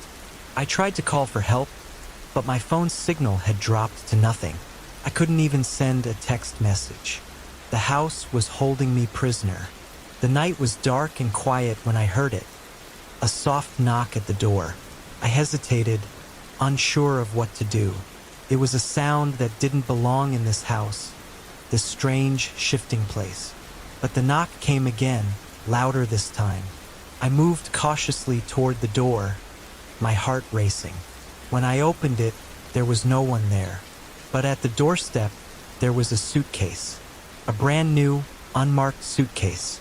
I stood frozen in the doorway, my hands still gripping the doorknob, staring at the suitcase left at my feet. The darkness of the night seemed to deepen around me, pressing in, as if the house itself were holding its breath, waiting for something to happen. For a long moment, I did nothing. The rational part of me screamed that I shouldn't open the suitcase, that I should call for help or leave the house entirely. But a part of me, the part that had been left paranoid and sleepless by the eerie silence and strange events, felt compelled to investigate. Who was leaving their suitcase at my doorstep? And why now, when I could barely leave the house myself? I reached down, lifting the suitcase with a hesitant grip. It wasn't particularly heavy, but it was oddly cold, as though it had been left out in the night air for far too long. I brought it inside, closing the door behind me with a soft click that reverberated in the empty hallway. The interior of the cabin was dark now, the light from the single lamp I had turned on earlier casting long, stretching shadows across the walls. I could still hear the faint rustling of the house settling, the soft groaning of the wood as though it were alive. Every corner of the cabin felt like it was watching me, waiting for me to make a mistake. I set the suitcase down on the dining table, feeling a shiver of dread crawl up my spine. The zipper was old-fashioned, a simple metal track with no markings or signs of damage. It didn't look like any suitcase I had ever seen. The design was plain, utilitarian, with no distinguishing features except for its unusual weight. After taking a deep breath, I pulled the zipper open. The contents inside were not what I had expected. There were no clothes, no personal items, nothing that would suggest it belonged to anyone who had been staying here. Instead, The suitcase was filled with old photographs, dozens of them, stacked neatly, as though they had been carefully placed inside. I picked one up, my heart pounding as I gazed at the photo in my hand. It was a picture of the cabin, taken from a different angle than I had ever seen before. The trees surrounding it were bare, their branches skeletal, and the cabin itself looked darker, older, almost as if it had been standing for centuries instead of just a few decades. The image sent a chill through me, and I quickly set it down, reaching for another one. Each photograph seemed to show a different time and season, but all of them had one thing in common. Each time the cabin appeared, there was someone standing in the background, just out of focus. Faces that were barely visible, like shadows, too blurred to make out. But the more I looked, the more I felt a horrible recognition creeping up on me. In the last photo, I froze. The figure in the background was clear as day. A tall, thin man wearing a dark coat, standing just outside the front door of the cabin. My breath caught in my throat. The man in the photo looked exactly like the figure I had seen standing outside just the night before. Suddenly, the air in the cabin felt thick, suffocating. The walls seemed to close in tighter, and my pulse quickened, the blood rushing in my ears. I staggered backward, dropping the photo. It fluttered to the floor, its edges crinkling as it landed. "Who is he?" I whispered to the empty room. The question echoed back at me, unanswered, only the silence of the house surrounding me. I grabbed the suitcase and threw it across the room, as if I could rid myself of the dreadful weight it carried. The photographs scattered, some flying off the table, others sliding to the floor, creating a disordered mess on the wooden boards. But the damage was done. The vision of the man outside the cabin's door burned into my mind. The same dark figure who had watched me from the window the previous night. I took a step back, a shiver of dread crawling up my spine. I knew something had changed. I could feel it in the air, in the way the shadows moved now, in the silence that no longer comforted but suffocated. The house was no longer just an empty place. It had become something else, something far darker. I spent the next few hours in a daze, pacing the cabin, unable to sit still. My mind raced through every possible explanation for what I had seen. But no matter how hard I tried to rationalize it, nothing made sense. Who had left that suitcase? And why had they left it for me to find? The eerie presence in the house, the disappearing objects, the constant feeling of being watched. All of it was becoming too much to ignore. The house had been quiet all day, almost unnervingly so. It was as if the atmosphere had shifted, gone from oppressive silence to a kind of tense stillness, as though the walls themselves were waiting for something to happen. The shadows seemed to stretch longer, and every creak of the floorboards made me jump. My thoughts constantly returned to the photographs. The strange man, the messages, the fact that no one had shown up to check on me, despite it being days since my arrival. I finally decided that I couldn't stay here any longer. My need for answers was overwhelming, but the fear was growing too. I had to leave, but when I stood up to pack my things, the front door wouldn't open again. The doorknob twisted easily, but the door refused to budge. Panic seized my chest, and I shoved against the door with all my strength, but it didn't move. I wasn't sure what I expected, but it certainly wasn't this. I had tried every door in the cabin before. Had I missed something? I ran through the house, trying the windows. All of them were locked. It was as if the cabin itself was rejecting me. I had been trapped before, but this felt different. This time, the house was actively keeping me inside. I tried calling again, but my phone still had no signal. The same eerie silence hung in the air, and the shadows seemed to darken even further, almost as if they were thickening with something else, something more alive. I slumped against the wall, my mind reeling. The longer I stayed, the more I felt that there was no escape. The man in the photo, the one from the night outside, he was here. I could feel it.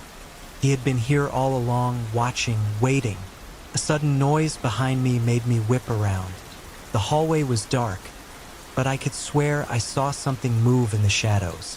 A figure, tall, thin, with a dark coat. I gasped, my heart hammering in my chest. But when I blinked, the figure was gone. I couldn't stop trembling. It was no longer just the fear of being trapped. It was the knowledge that I wasn't alone, that something was in this house with me, something that had been waiting for me all along. I needed to find answers. I couldn't stay here any longer. I began searching the cabin once again, this time more carefully. My search led me to the basement door, which I had avoided up until that point. There was something about it, something cold and foreboding, that kept me from wanting to go down there. But now, with the pressure of time and the increasing dread I felt in every room, I couldn't resist. The door was old, wooden, and the hinges creaked when I turned the handle. It was locked, but not with a key. The lock was an ancient mechanism that seemed out of place in the otherwise modern cabin. I reached for the lock, my hands trembling. It took several attempts, but eventually, the door creaked open, revealing a set of stone steps leading down into the darkness. I grabbed a flashlight from the kitchen and descended slowly, my heart racing with every step I took. The air grew colder the further I went down, and I had to fight the urge to turn back. The flashlight's beam flickered, casting erratic shadows on the walls. Then I heard it, a soft voice, barely a whisper, but unmistakable. "Get out. It's too late." I froze, my body going rigid with fear. The voice had come from the walls, from the very stones surrounding me. It wasn't just a voice, it was a presence, an intelligence that seemed to know exactly what I was thinking. I was no longer alone. The house was alive. I scrambled backward up the stairs, my flashlight shaking in my grip. The voice had been so clear, so real. It echoed in my head long after the sound had stopped.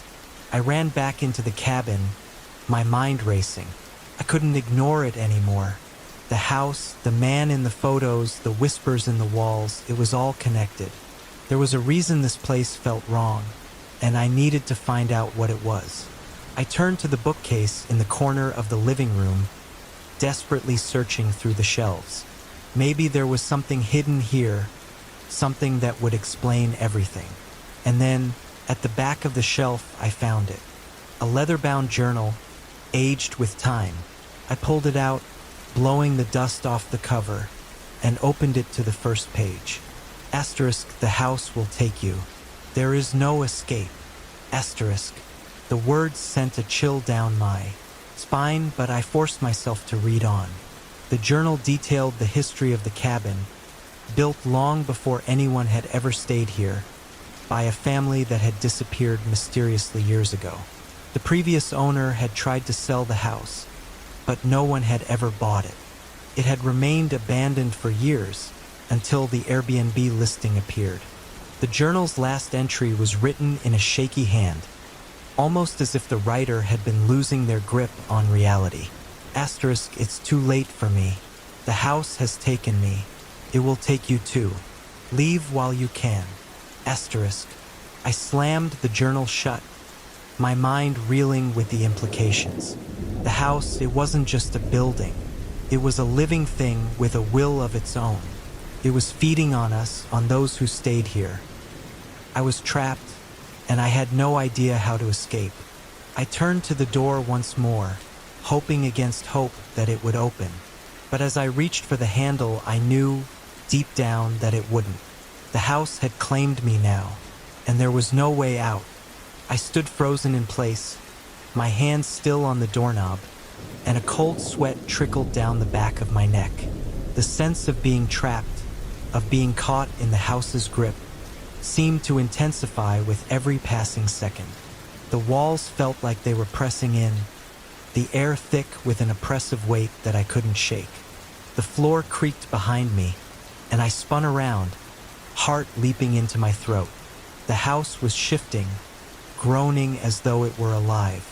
The whispers returned, faint at first, but growing louder and more insistent. The sound seemed to be coming from everywhere, beneath the floorboards, the walls, even from the air itself. I turned my head toward the source of the noise. The hallway, once dimly lit, was now plunged into deeper shadows.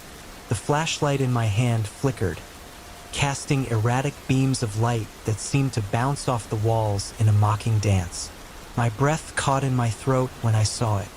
The dark figure, the tall man in the coat, stood at the far end of the hallway. His face was obscured by shadow, but the outline of his form was unmistakable. He didn't move, didn't speak, but his presence was suffocating. My legs felt like lead, my body frozen in place. Every fiber of my being screamed at me to run, but the fear held me in its icy grip. The man's figure remained motionless, but the longer I stared at him, the more the air around him seemed to shift. It was as if he were becoming one with the shadows, blending into them like an extension of the darkness itself. I could no longer tell if he was a part of the house or if the house was a part of him. All I knew was that he was no longer a stranger, but something deeply connected to the very essence of this place. "Why are you here?"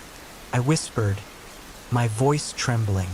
The words felt weak, like they didn't belong in this place. There was no answer, of course, only the soft rustling of the air as the shadows seemed to move around him. I didn't know how long I stood there, locked in that trance-like stare. Could have been seconds, or it could have been hours. Time had no meaning in this house anymore. But suddenly, I felt a shift, a disturbance in the air. The man in the hallway stepped forward, just a single stride, and I felt the temperature drop even further. The shadows in the room seemed to bend, stretching and twisting as though they were alive, crawling toward me. I stumbled back, my breath ragged as I tried to force myself to move. But the man's presence seemed to freeze me in place, his invisible power holding me hostage in the very heart of the house. I could feel my heartbeat quicken, each beat growing louder and faster, until the sound of it drowned out all other noise. My vision blurred, and for a moment, I thought I might pass out. But then, in the midst of the panic, something inside me snapped. I refused to be swallowed by this place. With all the strength I could muster, I broke free of the paralysis, grabbing the flashlight tighter and rushing toward the door. I had to escape. I had to. The light from the flashlight flickered out. It was a momentary lapse, but enough to plunge me into total darkness. I gasped, my heart racing. Couldn't see, couldn't breathe. My senses were overwhelmed by the thick, suffocating air. But worse than the darkness was the feeling that I was no longer alone. I felt it before I heard it. A cold breath on the back of my neck, the faintest stir of air against my skin. My blood ran cold. The man was behind me. He was close. The house had trapped me here, and now it had drawn me into its web. The question that had plagued me from the moment I stepped into this place had no simple answer. Why had this happened to me? Why had I been chosen? The voice came again, this time clearer than before, and it wasn't just a whisper. It was a low, guttural growl, like the house itself was speaking. Asterisk, you can't leave. Not now. Not after all this time. Asterisk. My knees went weak, and I dropped to the floor, feeling the cold wood beneath me. There was no escape. I was a part of this place now, just as the others had been before me. The house was its own entity, and it fed on the fear, the despair of everyone who came through its doors. Suddenly, the man was standing before me, his form looming over me in the darkness. His face was still hidden, but I could feel his presence, his cold, malevolent presence, seeping into my very bones. The shadows around us shifted and rippled, as though they were alive. Asterisk, it's too late. You belong to us now. Asterisk, the voice rumbled again. But this time it wasn't just from the shadows. It came from everywhere. Around me, inside me. The walls, the floor, the ceiling. They all seemed to hum with an ancient energy, vibrating with something dark and terrible. The house had claimed me, and there was no turning back. I fought to hold on to my sanity, but it was slipping away like sand through my fingers. The room was closing in, the shadows deepening. Couldn't breathe, couldn't think. I could only hear the whispers growing louder, like a chorus of voices, all saying the same thing. Asterisk, you will never leave. Asterisk. I awoke sometime later on the cold wooden floor, my head pounding and my vision blurry. My body ached, every muscle sore from the fear and tension of what had just happened. The house was silent again, but it wasn't the kind of silence that offered any comfort. No, this silence felt different, heavy, oppressive. I blinked a few times, trying to clear my vision. The cabin was still dark, the same shadows lurking in every corner. But something was different now. There was a palpable stillness in the air, as if the house itself was waiting for something. I stood slowly, my legs unsteady, my breath shallow. The door was still locked. The windows were still sealed. I had no way out. The man from the hallway was gone, but his presence lingered, a cold, oppressive weight on the room. The house felt like it was watching me. Every creak of the floorboards, every rustle of the air, like 1,000 unseen eyes were trained on me. I needed to figure out how to leave. There had to be a way out of this nightmare. But as I moved toward the door again, something stopped me. There was a sound, barely audible at first, but it was growing louder. It was coming from the walls, from somewhere deep within the cabin. A faint scratching, like something or someone was trying to get in. I pressed my ear to the wall, my breath catching in my throat. The sound grew louder, more frantic. Something was inside the walls with me. Help? The voice was faint, but I could hear it. A cry, almost a whisper, but undeniably human. I pulled away from the wall, my heart thudding in my chest. Who was it? Who was trapped inside the walls? And why was I hearing them now? I stumbled backward, my mind racing, but I knew deep down that the house wasn't just holding me prisoner. It was holding others as well. This wasn't just a house. It was a tomb, a prison, and I was far from the first to fall victim to its hunger. I could no longer ignore the truth. The house wasn't just haunted. It was alive, feeding on the lives of everyone who stayed within it. And I was next. I had to find out how to escape. There had to be something hidden within the house that could explain its terrible power. The journal had spoken of a curse, of something ancient and unforgiving that had claimed the cabin long before I had ever arrived. I had to know more. With no other choice, I ventured back into the basement. This time, I was determined to face whatever lay down there. As I descended the stairs once more, the air grew even colder, and the voices returned, louder and more insistent. They were all around me now, pressing in from all sides, a cacophony of whispers, each one pleading for release. When I reached the bottom of the stairs, I saw it, something I had missed the first time. A small, hidden door, half concealed behind a stack of old crates. My flashlight flickered, but the beam was steady enough to see the rusted handle on the door. It was a small, narrow passageway, leading deeper into the bowels of the house. I hesitated, but only for a moment. This was it. This was my chance. I grabbed the handle and twisted.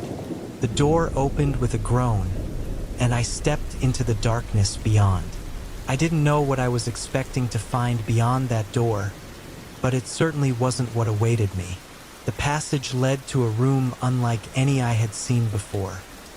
The walls were covered in strange symbols, etched deep into the stone like ancient runes. The air was thick with dust, and the floor was littered with old, decaying remnants of what seemed like long-forgotten rituals. At the center of the room was a stone altar, stained dark with age, and lying atop, it was something that made my blood run cold. A body. It was a man, dressed in old, tattered clothes. His face was gaunt, his skin pale, almost translucent, as if he had been dead for years. But it wasn't the body that horrified me the most. It was the eyes. His eyes were open, and they were staring right at me. Suddenly, the whispers grew louder, swirling around me, suffocating me. The house was alive, and it was trying to claim me, just as it had claimed so many before. I could feel it now, a presence pressing in on all sides, hungry, insatiable. Leave, while you still can. The voice was faint, distant, but unmistakable. It was the voice of the man on the altar. I backed away, my heart hammering in my chest. I had to leave.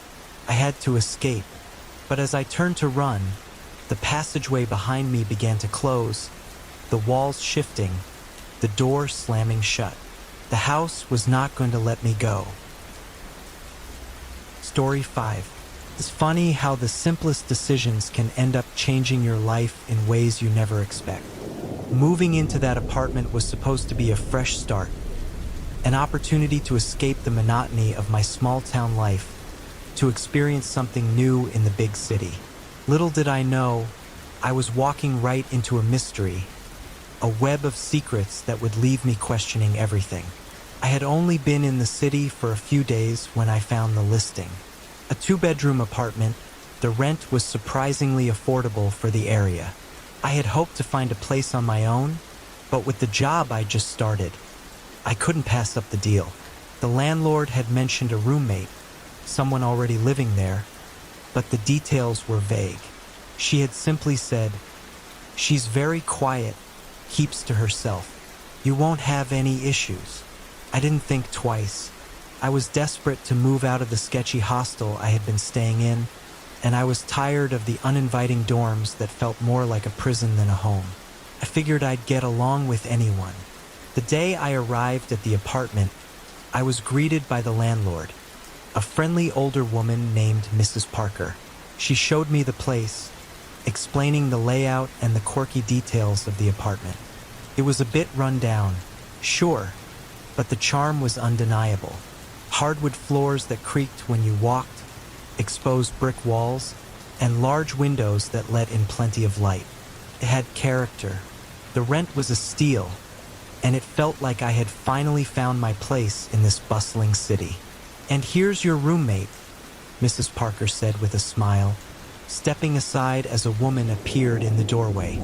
She was a little taller than me, with long brown hair that fell past her shoulders.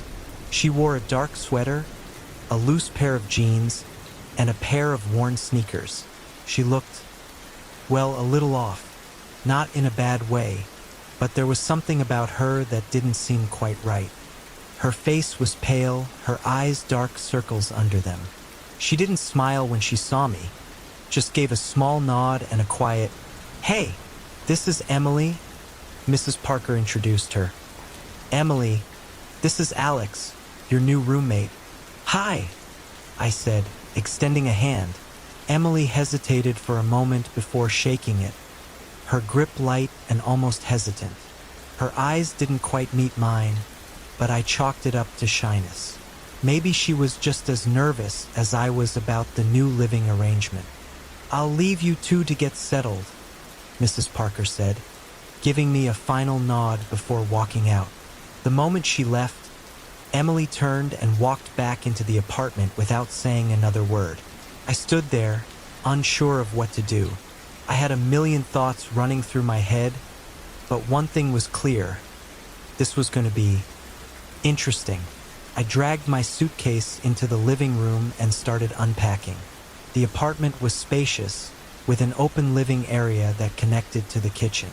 Emily's room was across the hallway, and the door was slightly ajar, revealing a glimpse of her space. Messy, but not uncomfortably so. There were scattered clothes on the floor, a few books on the nightstand, and an open window letting in the cool breeze. After a few minutes of silence, Emily reappeared in the doorway. "I'm going to head out for a bit," she said. Her voice was soft, almost monotone. "I won't be back until late." "Oh, okay. No problem," I replied, trying to sound casual. She didn't give me any further explanation or details. She simply grabbed a jacket off the back of the couch, and without another word, she left. I thought it was odd that she didn't offer to show me around or even ask about me, how I was adjusting to the city, what I did for work. But maybe she was just a private person. I had only just met her after all. The evening was quiet, and I decided to take advantage of the solitude to unpack and make the apartment feel more like home. I set up my desk, arranged my things in the kitchen, and hung a few pictures on the walls. By the time Emily returned, it was well past midnight. The door opened with a soft click, and I heard her footsteps as she moved through the apartment. She didn't acknowledge me, didn't even glance my way. I had the feeling that she wasn't used to having someone around, that she preferred to be alone in her space. It was strange, but I didn't want to push her boundaries. As the days passed, Emily's strange behavior became more apparent. She was quiet, almost eerily so. She would disappear for hours at a time, and when she was home, she kept to her room. There were no awkward dinner chats, no attempts at small talk. It was like living with a ghost. She barely spoke to me, but I never minded. The quiet suited me just fine. But one evening, things started to feel off. I had come home from work a little earlier than usual and found Emily sitting in the living room, staring blankly at the television. It wasn't that unusual. She often spent hours watching shows I'd never heard of, her gaze distant and unfocused. But tonight there was something different about her. Her eyes were wide open, but there was no life in them. She wasn't blinking, her face pale as ever, and her posture was stiff as she sat there, unmoving. "Emily?" I called out to her softly, not wanting to startle her. Her head turned slowly toward me, her movements deliberate and unsettlingly slow. She blinked once, twice, and then her lips curled into a faint, almost imperceptible smile. "I'm fine," she said, her voice barely a whisper. But her words didn't sound right. They didn't sound like her voice. They were flat, empty, as if someone else had said them for her. Sent a chill down my spine. I wanted to ask her what was wrong, but she had already turned back to the TV. The smile had vanished from her face, replaced by that same eerie emptiness. I tried to shake off the feeling, telling myself I was just overthinking things. But something about that moment stayed with me, gnawing at the back of my mind. That night, after Emily had gone to bed, I heard a noise coming from her room. At first, it was just a faint sound, barely audible over the hum of the city outside. But then it grew louder, a soft scratching, followed by a dull thump. I stood frozen in the dark, listening intently. The noise was coming from behind her door. I waited for it to stop, but it didn't. It only grew more persistent, more frantic. I wanted to knock, to ask if she was okay, but the unease in my chest kept me from moving. Instead, I listened, my heart pounding in my ears. The noises continued for what felt like hours. Then, as suddenly as they had begun, they stopped. Just like that, complete silence. The next morning, Emily was gone again, off doing whatever she did when she wasn't at the apartment. I didn't know where she went or why she kept disappearing, but the mystery was growing, and I had a sinking feeling that I was about to learn more than I ever wanted to know about my mysterious roommate. The day after the strange incident with Emily in the living room, I tried my best to shake off the unsettling feeling that had taken root in my mind. I kept telling myself it was just a strange moment, Nothing more than a coincidence. An odd quirk that everyone had. People were strange sometimes, right? But deep down, I knew something wasn't right. Something about Emily's silence, her distant behavior, and that strange smile lingered with me, like a shadow I couldn't shake. I decided to make a concerted effort to get to know her. I told myself that I couldn't jump to conclusions. I had barely been living there a week. Maybe she was just shy. Maybe she had a rough past. Or maybe she was just someone who needed time to warm up. After all, I had moved into her space. I figured a little patience would go a long way. But my attempts to engage her didn't go as planned. The next morning, I came home from work a little earlier than usual, hoping to catch Emily in the kitchen or somewhere in the living room so we could have a casual conversation. I had picked up a bottle of wine on my way home. Something to break the ice, I thought, a simple gesture of friendliness. When I stepped inside, I was surprised to find the apartment eerily quiet.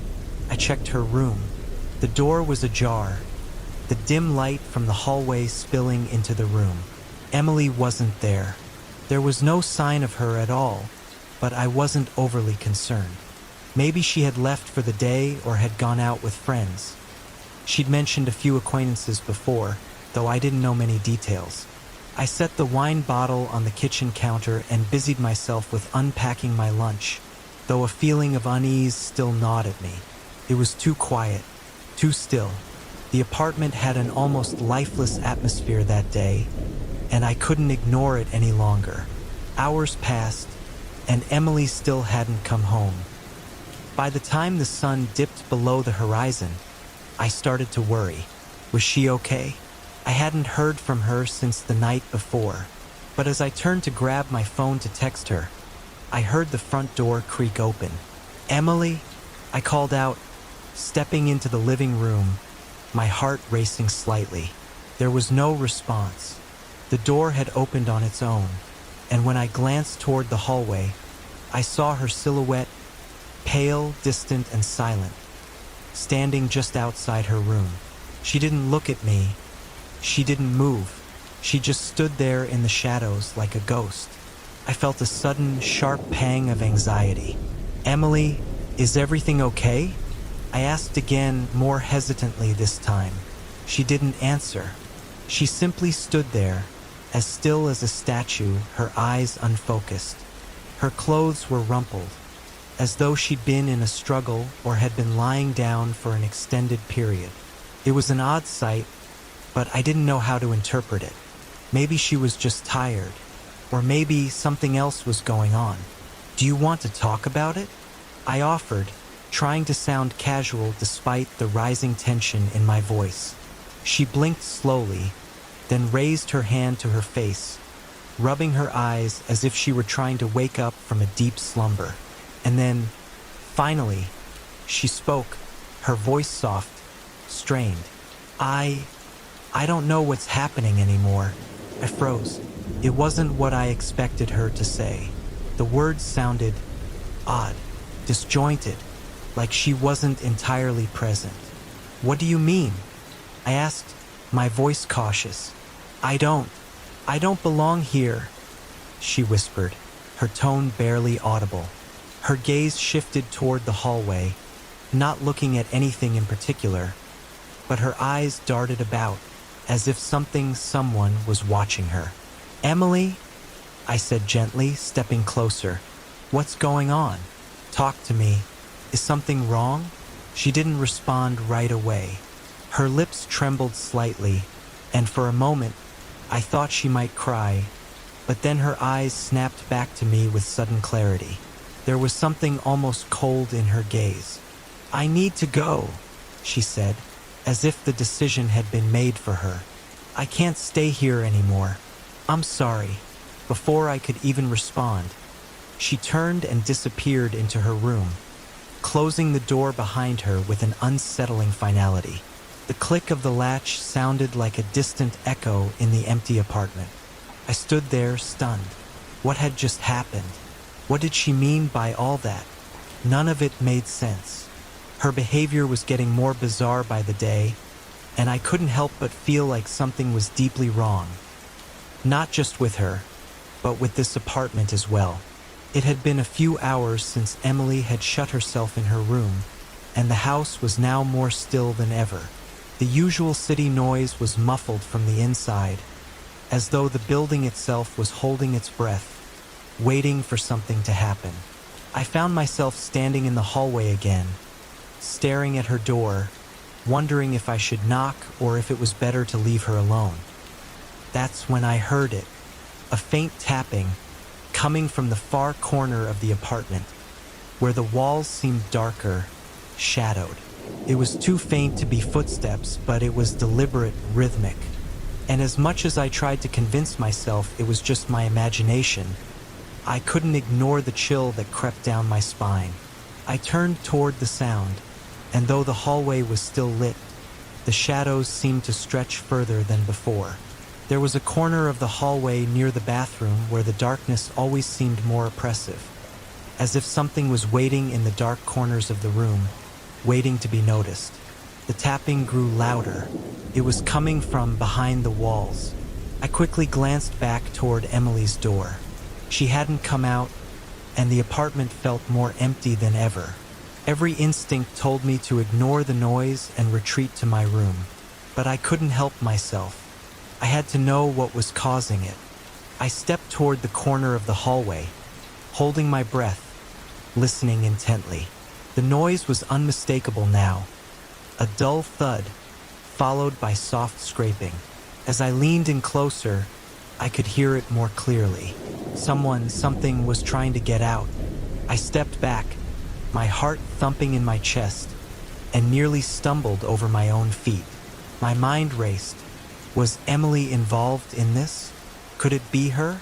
Or was there something else? Something hidden in the walls, something I had never suspected? The questions were piling up faster than I could process them. I couldn't shake the sense that something dark, something deeply wrong, was buried in the apartment's walls. And Emily, as strange as she was, seemed to be at the heart of it all. The rest of the evening passed uneventfully, though I couldn't shake the anxiety that clung to me. I kept glancing toward the hallway, half expecting to see someone, lurking there in the shadows. But the apartment remained quiet, eerily so, as if it were holding its breath. That night, I tried to go to bed early, hoping that a good night's sleep would help me clear my head. But as soon as I lay down, I was wide awake, the noise from the walls still fresh in my mind. Around midnight, I heard the sound again. The tapping, the thudding. It wasn't just behind the walls this time. It was closer, louder, more frantic. I couldn't ignore it any longer. I grabbed my phone, tried to quiet my racing heart, and headed toward the source of the noise. Emily's door was still closed, and I tried to push aside the suspicion that had begun to creep into my thoughts. I didn't want to believe it, but everything seemed to point back to her. I knocked softly on her door. "Emily?" I called, my voice tight with anxiety. There was no response. But then, I noticed something strange. The door, which had been locked just a few hours ago, was now slightly ajar. Just a crack. I hesitated for a moment, my hand hovering over the knob, and then pushed the door open. What I saw made my blood run cold. As the door creaked open, the faint tapping I had heard earlier stopped abruptly, replaced by an eerie silence. My heart pounded in my chest as I stepped into Emily's room. The light from the hallway barely illuminated the space, casting long, twisting shadows across the floor. At first glance, everything appeared normal. Emily's bed was neatly made, though the sheets were slightly askew, as if she had tossed and turned restlessly. Her desk was cluttered with papers and open books, a cup of cold tea sitting idly on one corner. A few clothes were scattered on the floor, nothing out of the ordinary. But it was the absence of Emily that struck me first. I stepped farther into the room, calling her name quietly. "Emily? Are you in here?" There was no response. I glanced around, my gaze darting to the far corner of the room where a large mirror hung on the wall. In the reflection, I saw something that made my blood freeze. Behind me, just in the doorway, was Emily. Her face was pale, almost ghostly, and her eyes, those dark, hollow eyes, were wide open, unblinking. She was standing in the doorway, but there was something wrong. Her movements were stiff, unnaturally slow, as if she was moving against the current of the air around her. She wasn't responding to me. She wasn't even acknowledging my presence. A chill ran down my spine, and I instinctively stepped back, nearly tripping over her bed. "Emily?" My voice was shaky now, fear creeping into my throat. "What's going on?" She didn't say anything. Instead, she just stood there, staring at me. The silence in the room was suffocating, the air thick with something dark and heavy. I felt an overwhelming sense of dread, an urge to run, to escape, but my legs refused to move. Suddenly, she spoke, her voice so soft it was barely audible. "They're watching me." The words were flat, almost lifeless, and they sent a ripple of fear through me. The way she said it, like she wasn't even fully aware of herself, struck me as wrong. "What do you mean?" I asked, my voice almost a whisper. "I can feel them," Emily continued, her eyes flickering toward the corners of the room, as though something was lurking there, just out of sight. "I don't know what they want, but I think they want me." Her voice trailed off into a hollow silence, and I felt my stomach churn. The room suddenly felt smaller, the shadows pressing in closer. I had no idea what was happening, but it was clear that something was terribly wrong with Emily. This wasn't the same person I had met just a week ago. Her movements were more erratic now, her behavior stranger by the day, and the apartment itself, this old, creaky building, seemed to be suffocating under the weight of its secrets. I took a cautious step toward her, but before I could say anything more, she spoke again, her voice low, almost as if she were talking to herself. "You shouldn't have come here. You shouldn't have moved in," she muttered, her head tilting slightly to the side. "Now they know about you, too." The words sent a fresh wave of fear through me. I couldn't make sense of what she was saying, but the desperation in her voice was unmistakable. "Emily, what are you talking about?" I asked, trying to keep my voice steady, though I could feel it faltering. I needed answers, but the more I asked, the more I felt like I was spiraling into an unknown abyss. Her lips curled into a faint, unsettling smile, a smile that didn't reach her eyes. "You'll find out soon enough." Without warning, she turned abruptly and walked toward the far wall of the room. Her footsteps were slow and deliberate, each one echoing in the silent space. I watched, frozen in place, as she reached the wall and placed her hand against it. For a moment, nothing happened, and then the wall shifted. I blinked, convinced I was seeing things, but there was no mistaking it. The wall moved, not like the usual creaks and groans of an old building settling. No, this was different. The surface rippled like water disturbed by an unseen force. The air in the room turned ice cold, and a deep sense of dread filled me as Emily pressed harder against the wall. Her breathing had become shallow, almost as if she were struggling to catch her breath, but she never took her eyes off the surface in front of her. And then, just as suddenly as it had begun, the movement stopped. The wall stood still again, completely normal, but something had changed. The air felt thick, like the room itself had been altered, distorted in some way that I couldn't explain. I was no longer sure what was real. "Emily, what was that?" I whispered, my voice trembling. She turned to me, her face devoid of emotion, as if the events that had just transpired were nothing more than a fleeting thought to her. "They've been here for a long time," she said softly, her voice distant. "You just don't know it yet." I took a step back, my mind reeling. Something about this whole situation felt like I was being drawn into a nightmare. Every instinct told me to run, to get out of the apartment and never come back. But my legs wouldn't move. It was like I was trapped in this space with Emily and whatever dark forces were at play here. For a long moment, neither of us spoke. The silence between us felt suffocating.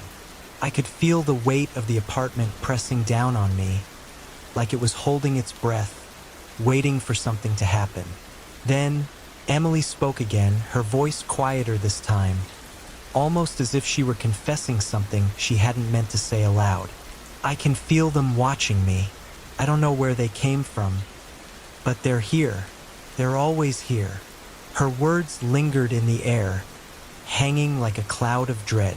And suddenly, I realized something I hadn't considered before. The apartment wasn't just a place she lived.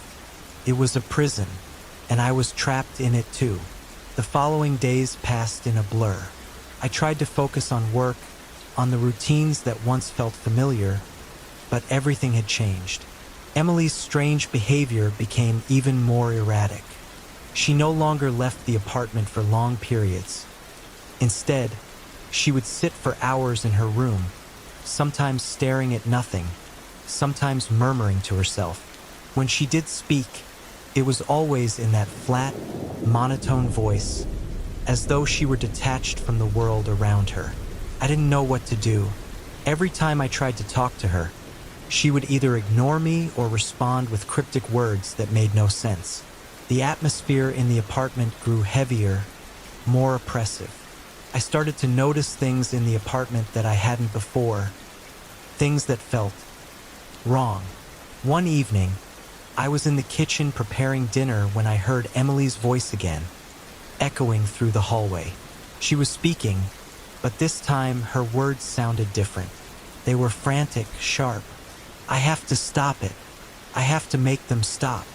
Her voice was muffled, but the urgency in it sent a cold shiver down my spine. I left the kitchen, my heart racing, and went to her room. The door was slightly open, and I pushed it open slowly, half expecting to find her in the same state as before. But this time the room was empty. However, the air felt thick, and there was a faint hum, a low, vibrating sound, coming from somewhere behind the walls. I knew then that I had to do something. I couldn't just stand by while Emily spiraled into madness. But the apartment, the walls, the strange forces that seemed to control this place, they were all closing in. And whatever Emily was hiding, it wasn't just her secret. It was mine now, too. Without thinking, I rushed toward the source of the hum, feeling an overwhelming compulsion to uncover the truth. The wall that had shifted before was calling to me, urging me to find the answers buried within it. As I pressed my hand against the cold, hard surface of the wall, I heard Emily's voice again, softer this time, almost a whisper. "You should have stayed away." I could feel the vibrations in the wall intensifying as my hand pressed against it. It was as if something was alive inside, something that wanted out. I hesitated for a moment, the fear in my gut rising as I thought about what Emily had said. "You should have stayed away," but I couldn't stop myself. The need to understand, to uncover the truth, was overpowering. I pushed harder against the wall, my palm growing cold from the contact. Then, without warning, the wall shifted again. This time, it wasn't just a ripple. It was like the surface of the wall was peeling away, revealing a faint outline of a doorway, one that I was sure hadn't been there before. My breath caught in my throat as I stared at the jagged edges of the opening, which seemed to glow faintly in the dim light of Emily's room. I stepped back, unsure of what I was seeing. The opening was just large enough for me to slip through, and the dark space beyond it seemed to beckon me. I glanced around, almost expecting Emily to appear and stop me from going further, but she didn't. The apartment was eerily quiet again. The tapping that had haunted me earlier had stopped, and I could feel the weight of the silence pressing in on me. I knew I couldn't go back now. The door had opened, and I was already too deep into this mystery to turn away. Taking a deep breath, I crouched down and squeezed through the opening. On the other side was a narrow corridor, the air thick with the scent of dust and age. The walls seemed to close in around me, and the faint glow from the hidden doorway cast long shadows along the passage. The further I went, the more claustrophobic the space felt, as if the walls were closing in, pressing against me. The corridor stretched on for what felt like an eternity. The deeper I went, the more unsettled I became. The space was so tight, I could barely move without brushing up against the walls. The air grew colder with every step, and soon, I was shivering, unsure if it was from fear or the temperature. Finally, I reached the end of the passage where I found another door. This one was old and weathered, with strange symbols carved into its surface. I could barely make them out in the dim light, but they were unmistakably there. Ancient, cryptic marks that sent a chill crawling up my spine. I reached for the handle, my fingers trembling, and turned it. The door creaked open with a loud groan, revealing a small room beyond. It was like stepping into another world. The room was unlike anything I had ever seen in the apartment. It was small, almost claustrophobic, but it was more than just a hidden space. There was something strange about the way it was constructed, like it had been deliberately kept hidden. The walls were covered in thick layers of dust, but there was something unmistakably otherworldly about the room. On one side of the room was a large, ancient-looking mirror, its frame ornate and covered in intricate carvings. The mirror itself was unnaturally dark, like it was absorbing the light around it. I didn't want to look into it, but my eyes were drawn to it, unable to look away. The rest of the room was empty, save for an old wooden chest sitting in the far corner. The chest looked ancient, its surface worn with age, but it had been locked, if the rusted padlock was any indication. I stood there for a moment, the hairs on the back of my neck standing on end. There was a palpable sense of dread in the room, like something was watching me. I could almost feel the eyes of whoever or whatever had been here before, their gaze lingering on me, judging me. I slowly approached the chest, my pulse quickening. With a trembling hand, I reached down to the lock, half expecting it to snap open on its own. But it didn't. I had to force it, the rusty metal protesting as I twisted it open. Inside the chest were piles of old papers, yellowed with age. But it wasn't just papers. There were photographs too, faded and torn at the edges. I picked one up carefully, my breath catching in my throat. It was a picture of Emily. But this wasn't the Emily I knew. The woman in the photograph had a vacant, almost hollow look in her eyes. She was standing in front of a large house that seemed oddly familiar, though I couldn't place it. The atmosphere in the photograph was thick with a dark energy that I couldn't describe. I dropped the photo back into the chest, my hands shaking. My eyes scanned the room again, and that's when I saw something that made my heart stop. In the far corner of the room, there was a door. It wasn't a door like the one I had come through. This one was covered in something thick and black, almost like tar. But as I looked closer, I realized it was not tar at all. It was something far worse. It was blood. The door was smeared with dried blood, streaks of it that seemed to have been there for a long time, as if someone had been trying to get through it. Someone who had failed. Or perhaps someone who had been locked in this room. I took a step back, my pulse racing, and my mind spinning. What had I stumbled upon? What was this place, and why was Emily involved in it? But as I stood there, staring at the bloody door, I heard something that made my blood run cold. A voice. "Why are you here?" I turned around, my breath hitching in my throat.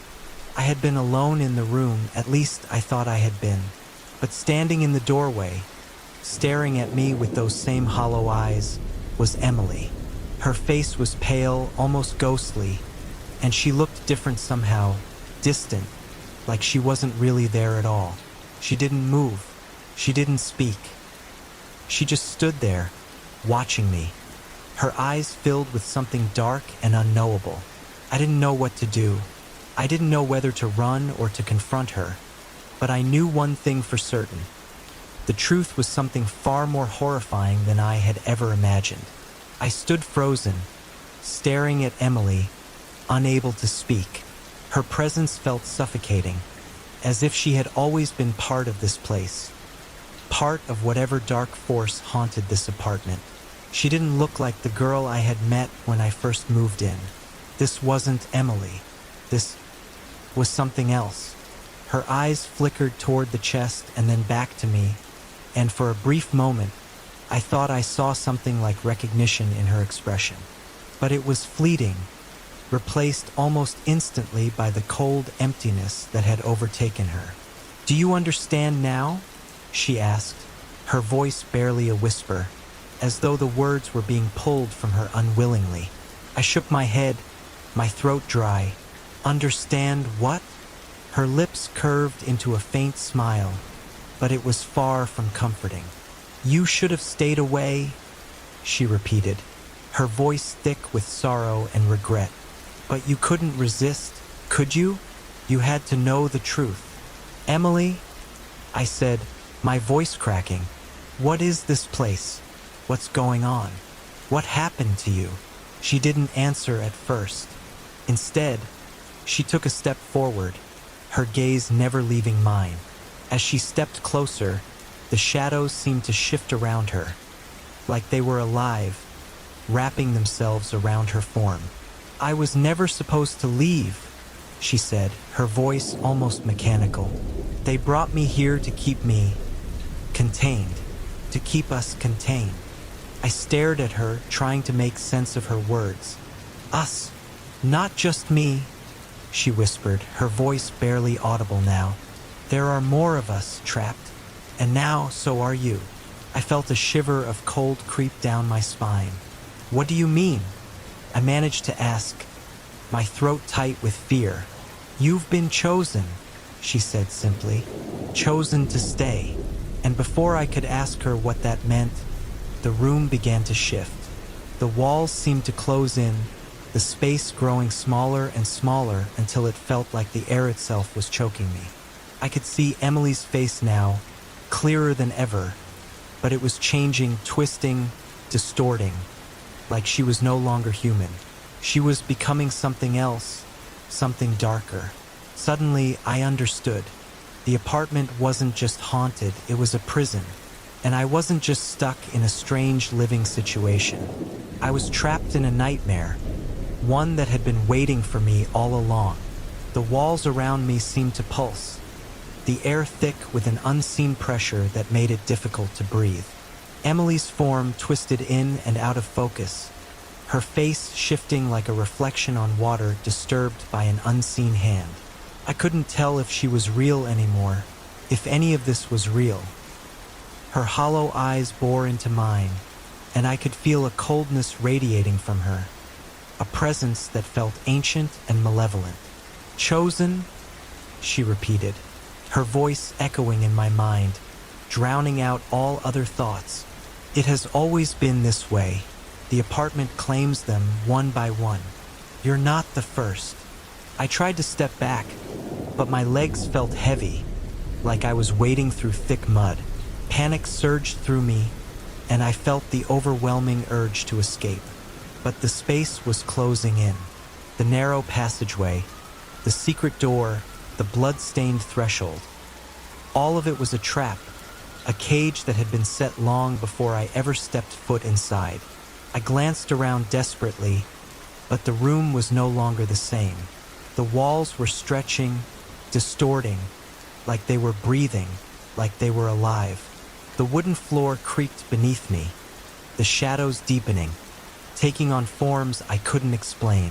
Then, from the darkness, a faint sound broke the silence. It was a whisper, a faint murmur, but it wasn't Emily's voice. "Help me, help us." I froze, my heart hammering in my chest. The voice was faint, weak, as though it were coming from the walls themselves. A shiver ran down my spine as I turned toward the source of the sound. It was coming from the other side of the room, beneath the floorboards. "Who's there?" I called out, my voice trembling. The room felt suffocating now, the very air thick with malevolent energy. I could hear the faint sound of scratching, like something was trying to break free from beneath the floor. Emily's hollow eyes flickered toward the floor, and her lips twisted into a grim smile. "It's too late. They're already here." I shook my head, desperate to make sense of it all. "What do you mean? Who's here?" "The others," Emily whispered, her voice low and almost reverent. "They've been waiting. You're the last. You're the one who will free them."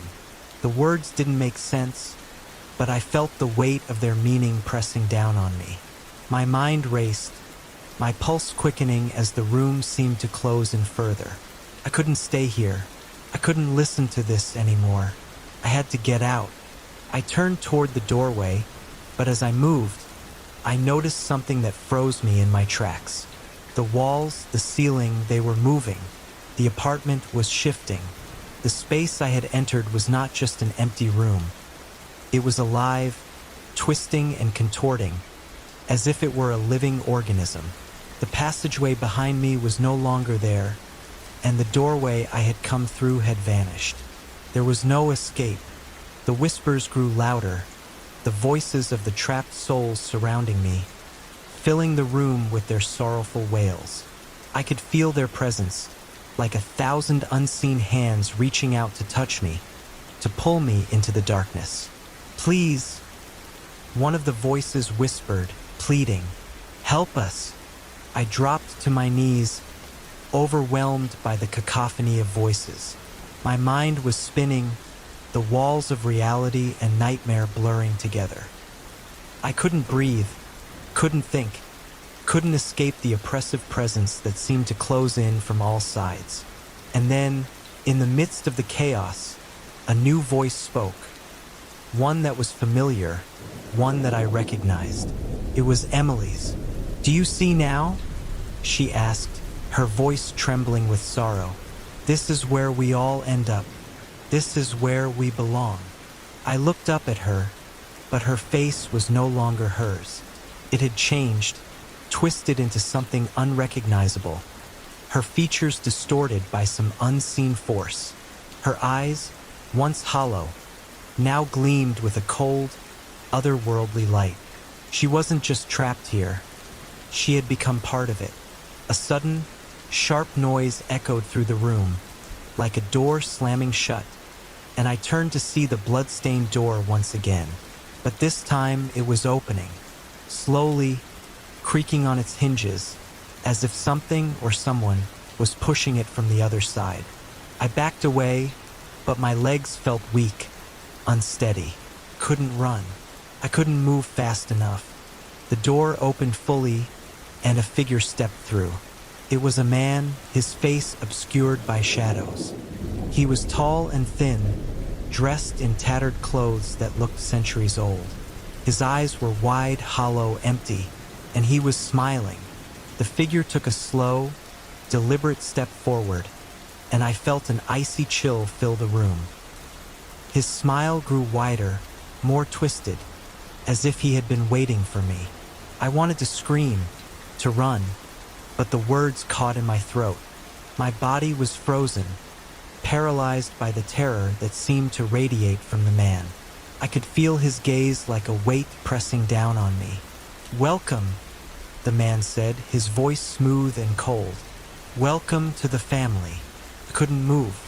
My legs felt like they were made of stone, my body rooted to the floor by a force greater than fear.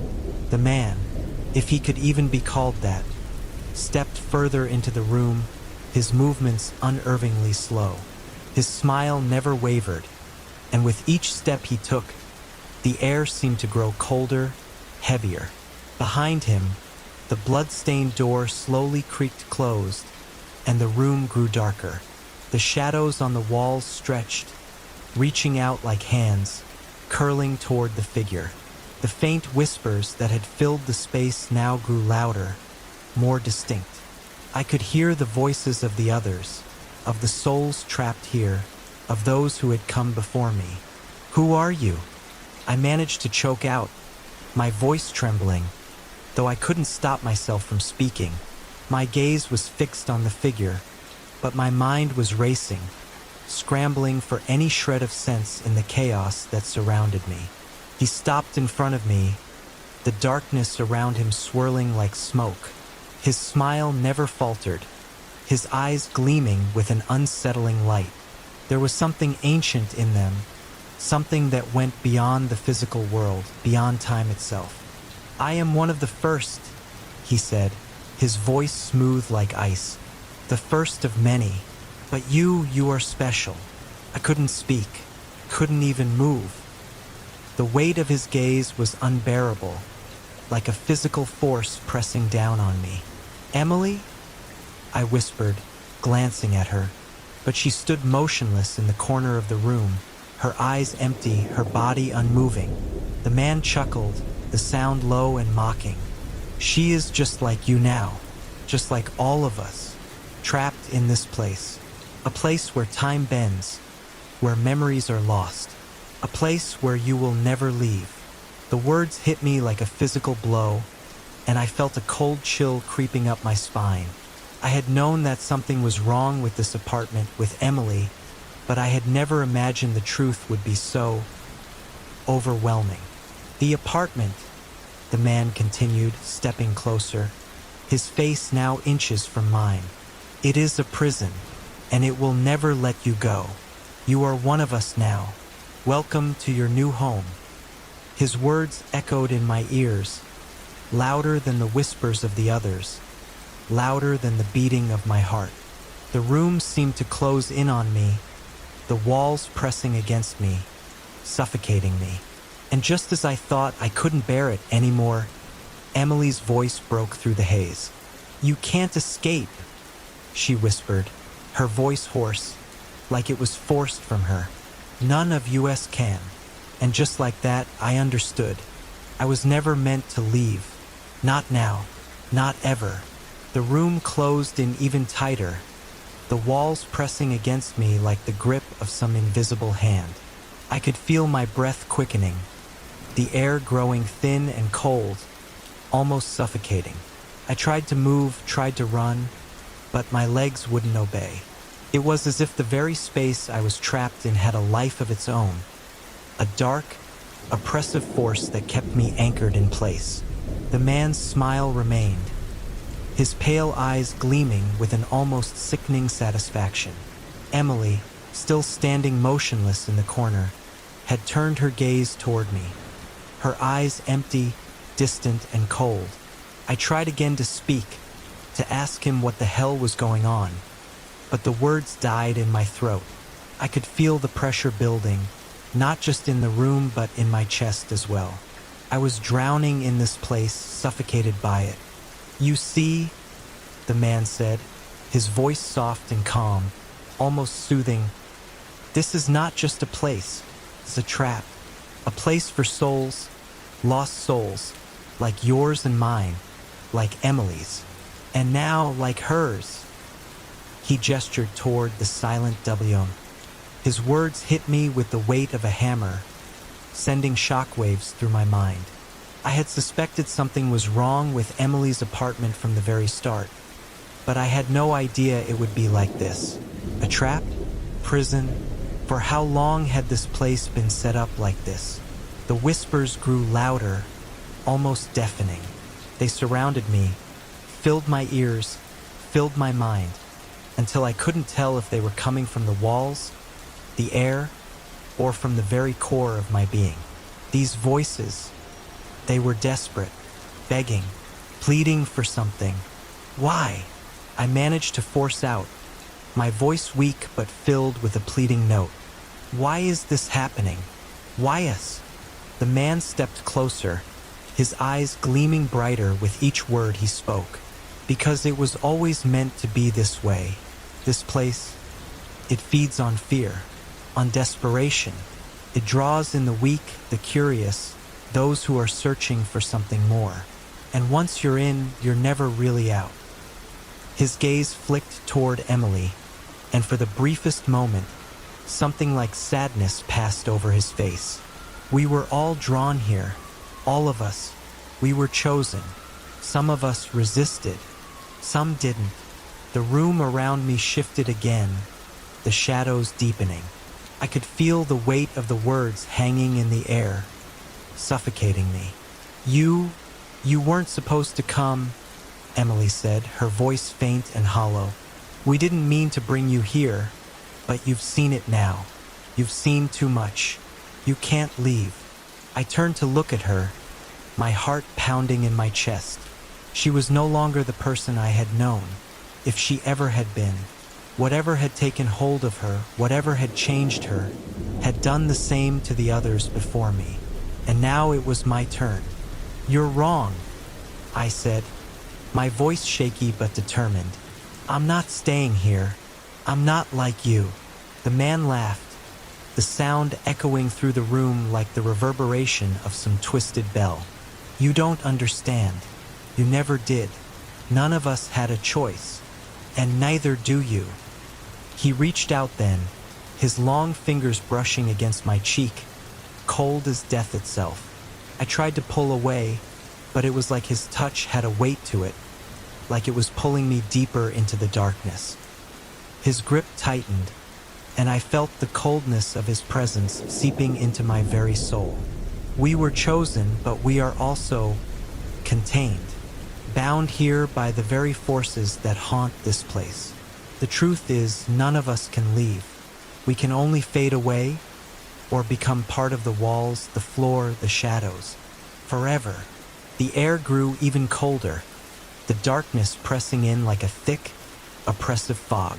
The room began to spin around me, the floor tilting beneath me. My head spun, and for a brief moment, I thought I might fall into unconsciousness. But I refused to let myself fall. I couldn't allow this place to claim me like it had claimed Emily. I focused all my energy on the man in front of me, trying to push away the terror that threatened to consume me. No, I whispered through gritted teeth. I won't stay here. He laughed again, but this time it sounded empty, devoid of any real amusement. You think you have a choice? You think you can just leave? You're already one of us. Before I could respond, something else happened. The shadows in the room seemed to swirl, and from the corners of my vision, I began to see movement, figures, shapes emerging from the darkness. They were blurry at first, indistinct, like shadows in the corner of my eyes. But as they came closer, they took shape. Faces, eyes, bodies, and they were staring at me. The figures began to emerge from the walls, from the shadows, as if they had always been there, waiting. There were more of them. More souls, more lost, confused, broken souls, trapped in this place for what seemed like eternity. Each of them had the same vacant, hollow eyes, their faces gaunt and twisted in agony. They reached out to me, their hands outstretched, their voices moaning and pleading, asking for help. Their words blended with the whispers that had filled the room, creating an unbearable cacophony of sorrow and anguish. I felt a cold hand brush against my arm, and when I looked, I saw the face of a man, his features contorted in pain, his mouth moving in a silent scream. I stumbled backward, terror flooding my veins. This place was a graveyard, prison for the lost, and now I was one of them. I could feel it, the change was already beginning. My own body was starting to feel numb, disconnected from the world around me. But I couldn't accept it. Couldn't. Not like Emily. Not like them. I had to find a way out. I had to escape. Somehow, the man in front of me, still smiling, took another step closer. "You can't escape," he repeated, his voice like ice. "There is no escape from the family." And in that moment, I realized the terrifying truth. I wasn't just trapped in this apartment. I wasn't just stuck in some dark, haunted place. I was becoming part of it. The room felt even darker now, the very air thick with the weight of their gazes, the trapped souls that had reached out to me.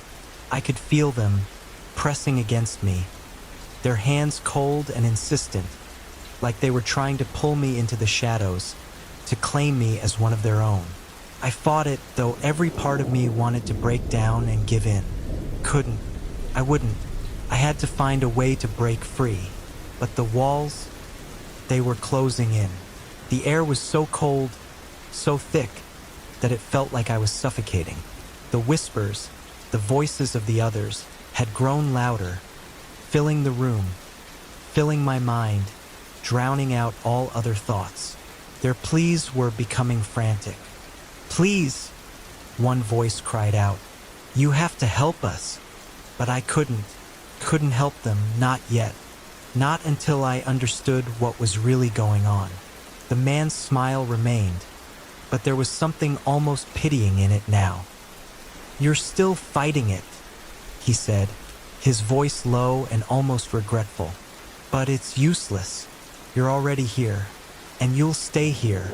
I took a deep breath, trying to steady myself. "I won't stay here," I said, my voice shaking but resolute. "I won't be like you." The man's eyes narrowed slightly, and I thought I saw a flicker of something darker in them. A warning.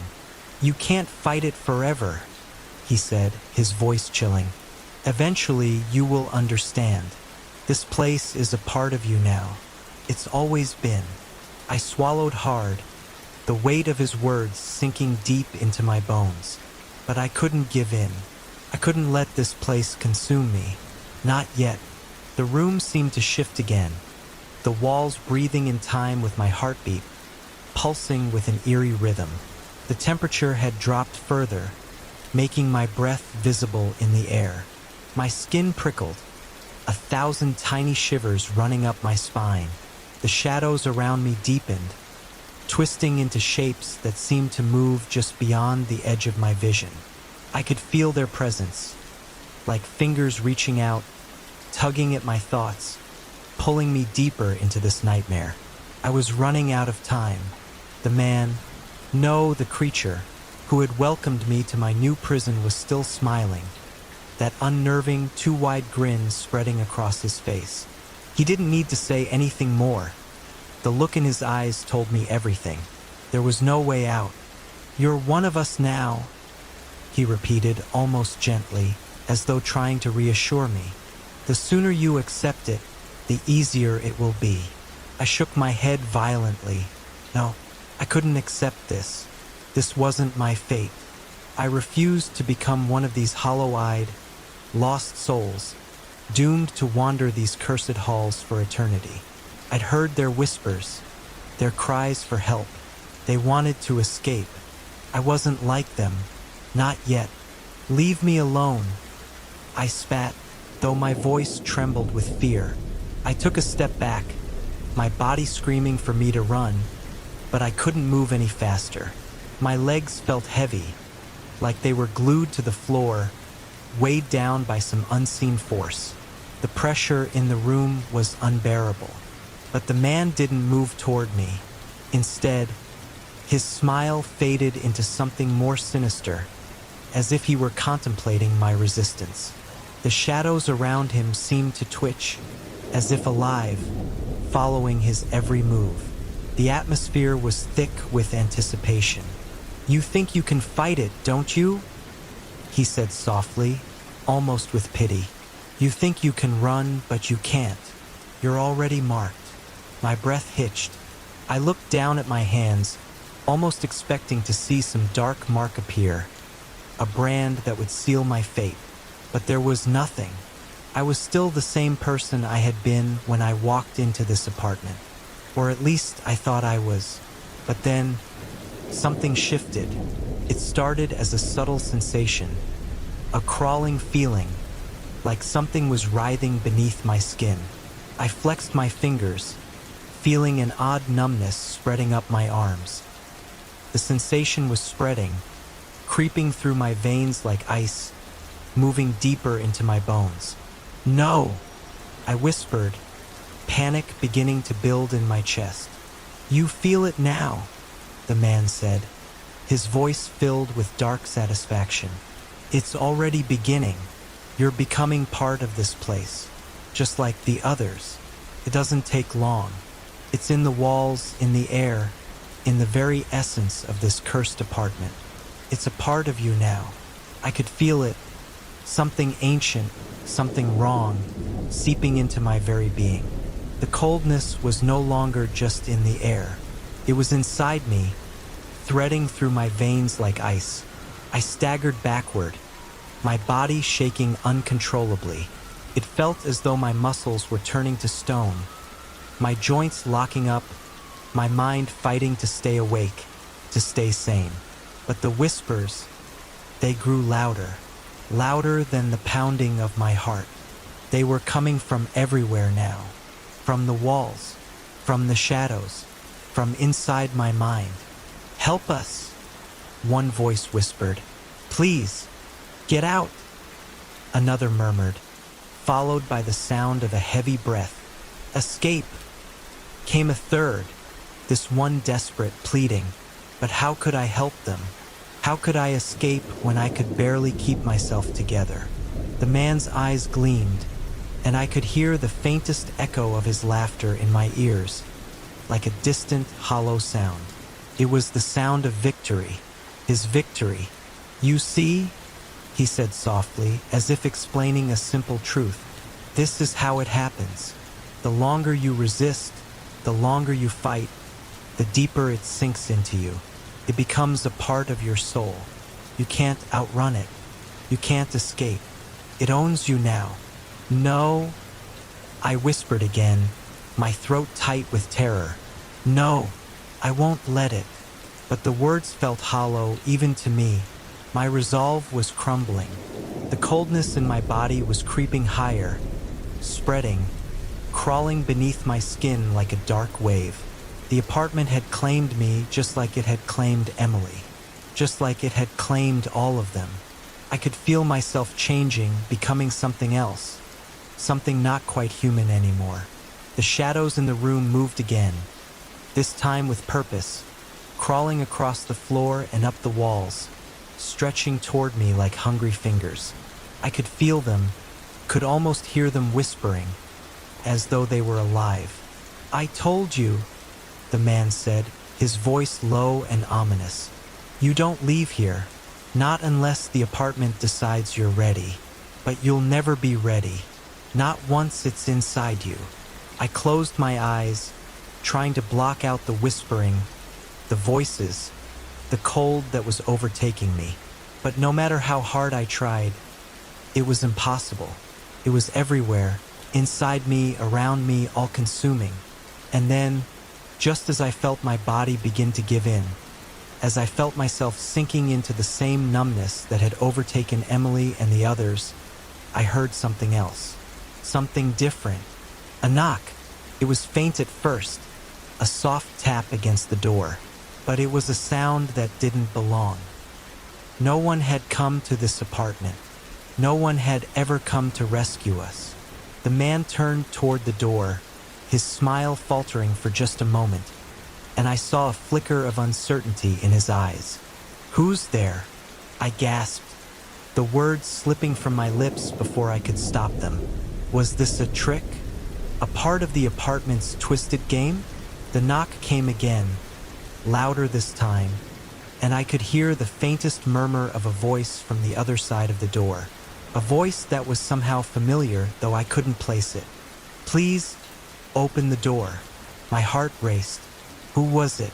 Could it be someone real? Someone who hadn't been trapped here? Someone who had come to help? I stumbled toward the door, my legs still weak and unsteady, but the movement gave me a new sense of hope. Could it be possible? Could someone be here to help me escape this nightmare?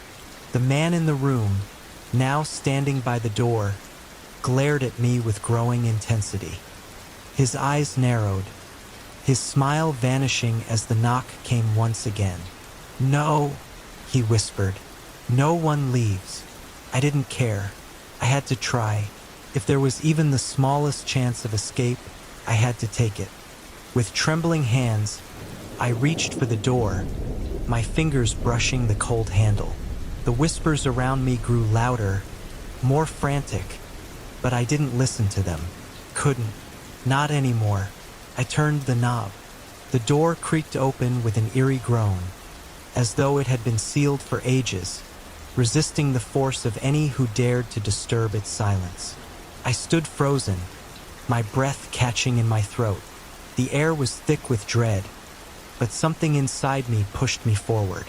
I had to see who, asterisk or what asterisk, was on the other side. A figure stepped into the doorway, a shadow first, followed by a form taking shape under the dim, flickering light that barely lit the hallway. I couldn't quite make out their face at first, but their presence was unmistakable.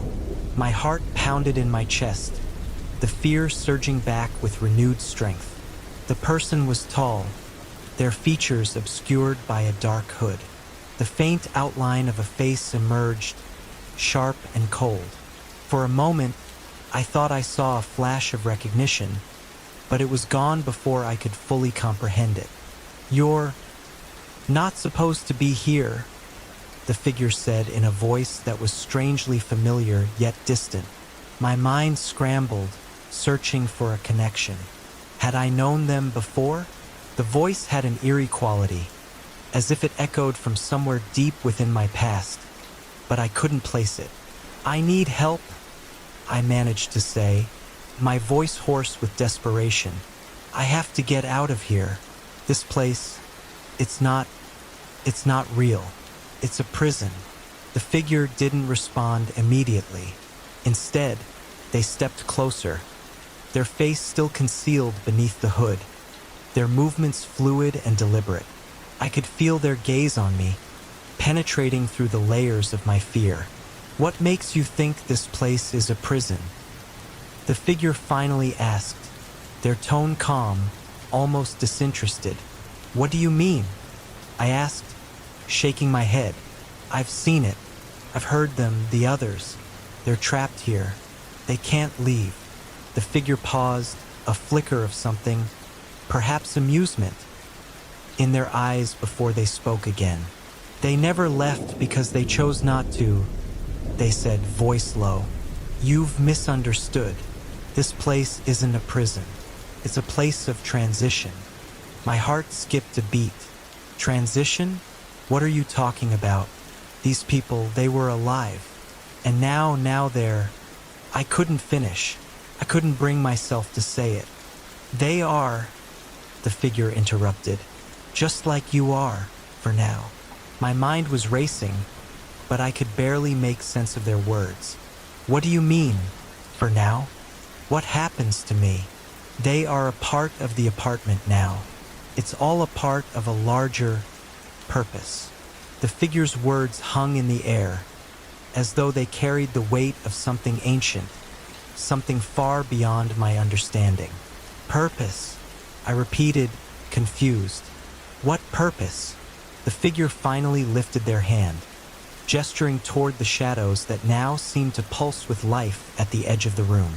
The man, the creature that had been there earlier, was still standing in the corner, his face twisted in rage, as though the arrival of this new figure had shaken him. The shadows in the room seemed to react to the figure's presence, almost retreating, shrinking away. This apartment, this place, it feeds on the lost, the curious. It pulls in those who don't belong, those who are looking for something more. It doesn't keep them here forever. It doesn't trap them, the figure said softly. It lets them choose. I stared at them, my breath shallow. I didn't understand. How could anyone choose this? How could anyone choose to stay here, become part of this dark, twisted reality? "What do you mean?" I asked again, more desperately this time. "I don't want this. I can't stay here. I won't become like them. The figure's eyes softened slightly, as if seeing some trace of humanity still clinging to me. That's the choice, you see. It's not about what's outside. It's about what's inside you. You're already part of this place, but you can choose how you exist here. You can embrace it or you can fight it. It's up to you. I looked back at the shadows, at the hollow faces of the others trapped in this cycle of endless torment. Could I really accept it? Could I embrace something like this? I didn't want to. I didn't want to let go of who I was. But could I really escape? The figure took a step closer, their presence now overwhelming. You've felt it, haven't you? The cold, the pull. It's in you already. You can feel it, can't you? I nodded weakly, my head swimming with confusion. The cold had sunk deep into my bones, wrapped around my heart like an unbreakable chain. It wasn't just the apartment, it was me. The darkness was inside me now. Then you've already made your choice? The figure said, their voice softer now, almost kind. You'll find your place here, and in time you'll understand. You won't fight anymore. The apartment always gets what it wants. I took one last look at the man, the creature, still standing in the corner. His smile had faded, replaced by an expression of resignation. The shadows seemed to close in around him, as though they were swallowing him whole. I could feel them, too, creeping up my legs, around my feet, pulling me down into the darkness beneath me. I don't want this, I whispered, my voice barely audible over the hum of the shadows. The figure smiled, though it wasn't a kind smile. No one does at first, but you'll understand in time. You'll become one of us. And with that, everything around me, everything I had known, began to fade. The room, the apartment, the man, the figure. They all blurred together, becoming one swirling, indistinguishable mass. I could feel myself slipping away from the physical world, my sense of self disintegrating. I could no longer fight. When I awoke, everything was different. The apartment was silent now, still and lifeless. The whispers had faded, leaving only the faintest echo in the back of my mind. I was standing in the center of the room, my body feeling lighter, almost weightless. I didn't know how much time had passed, or if time had passed at all, but I could sense them, the others, more than I had before. I felt their presence, their endless longing, their grief. They were here with me, in the walls, in the floor, in the very air. But I was different now. I had changed, just like Emily, just like the others. The apartment was no longer an enemy. It was home. I wasn't trapped anymore. I was free. And somehow, I knew it wouldn't be long before the next curious soul wandered through those doors. It was only a matter of time before they found themselves in the same place I had. The same place we all had. And when they did, I would welcome them. If you've watched the video till the end, hit the subscribe button and turn on the bell icon.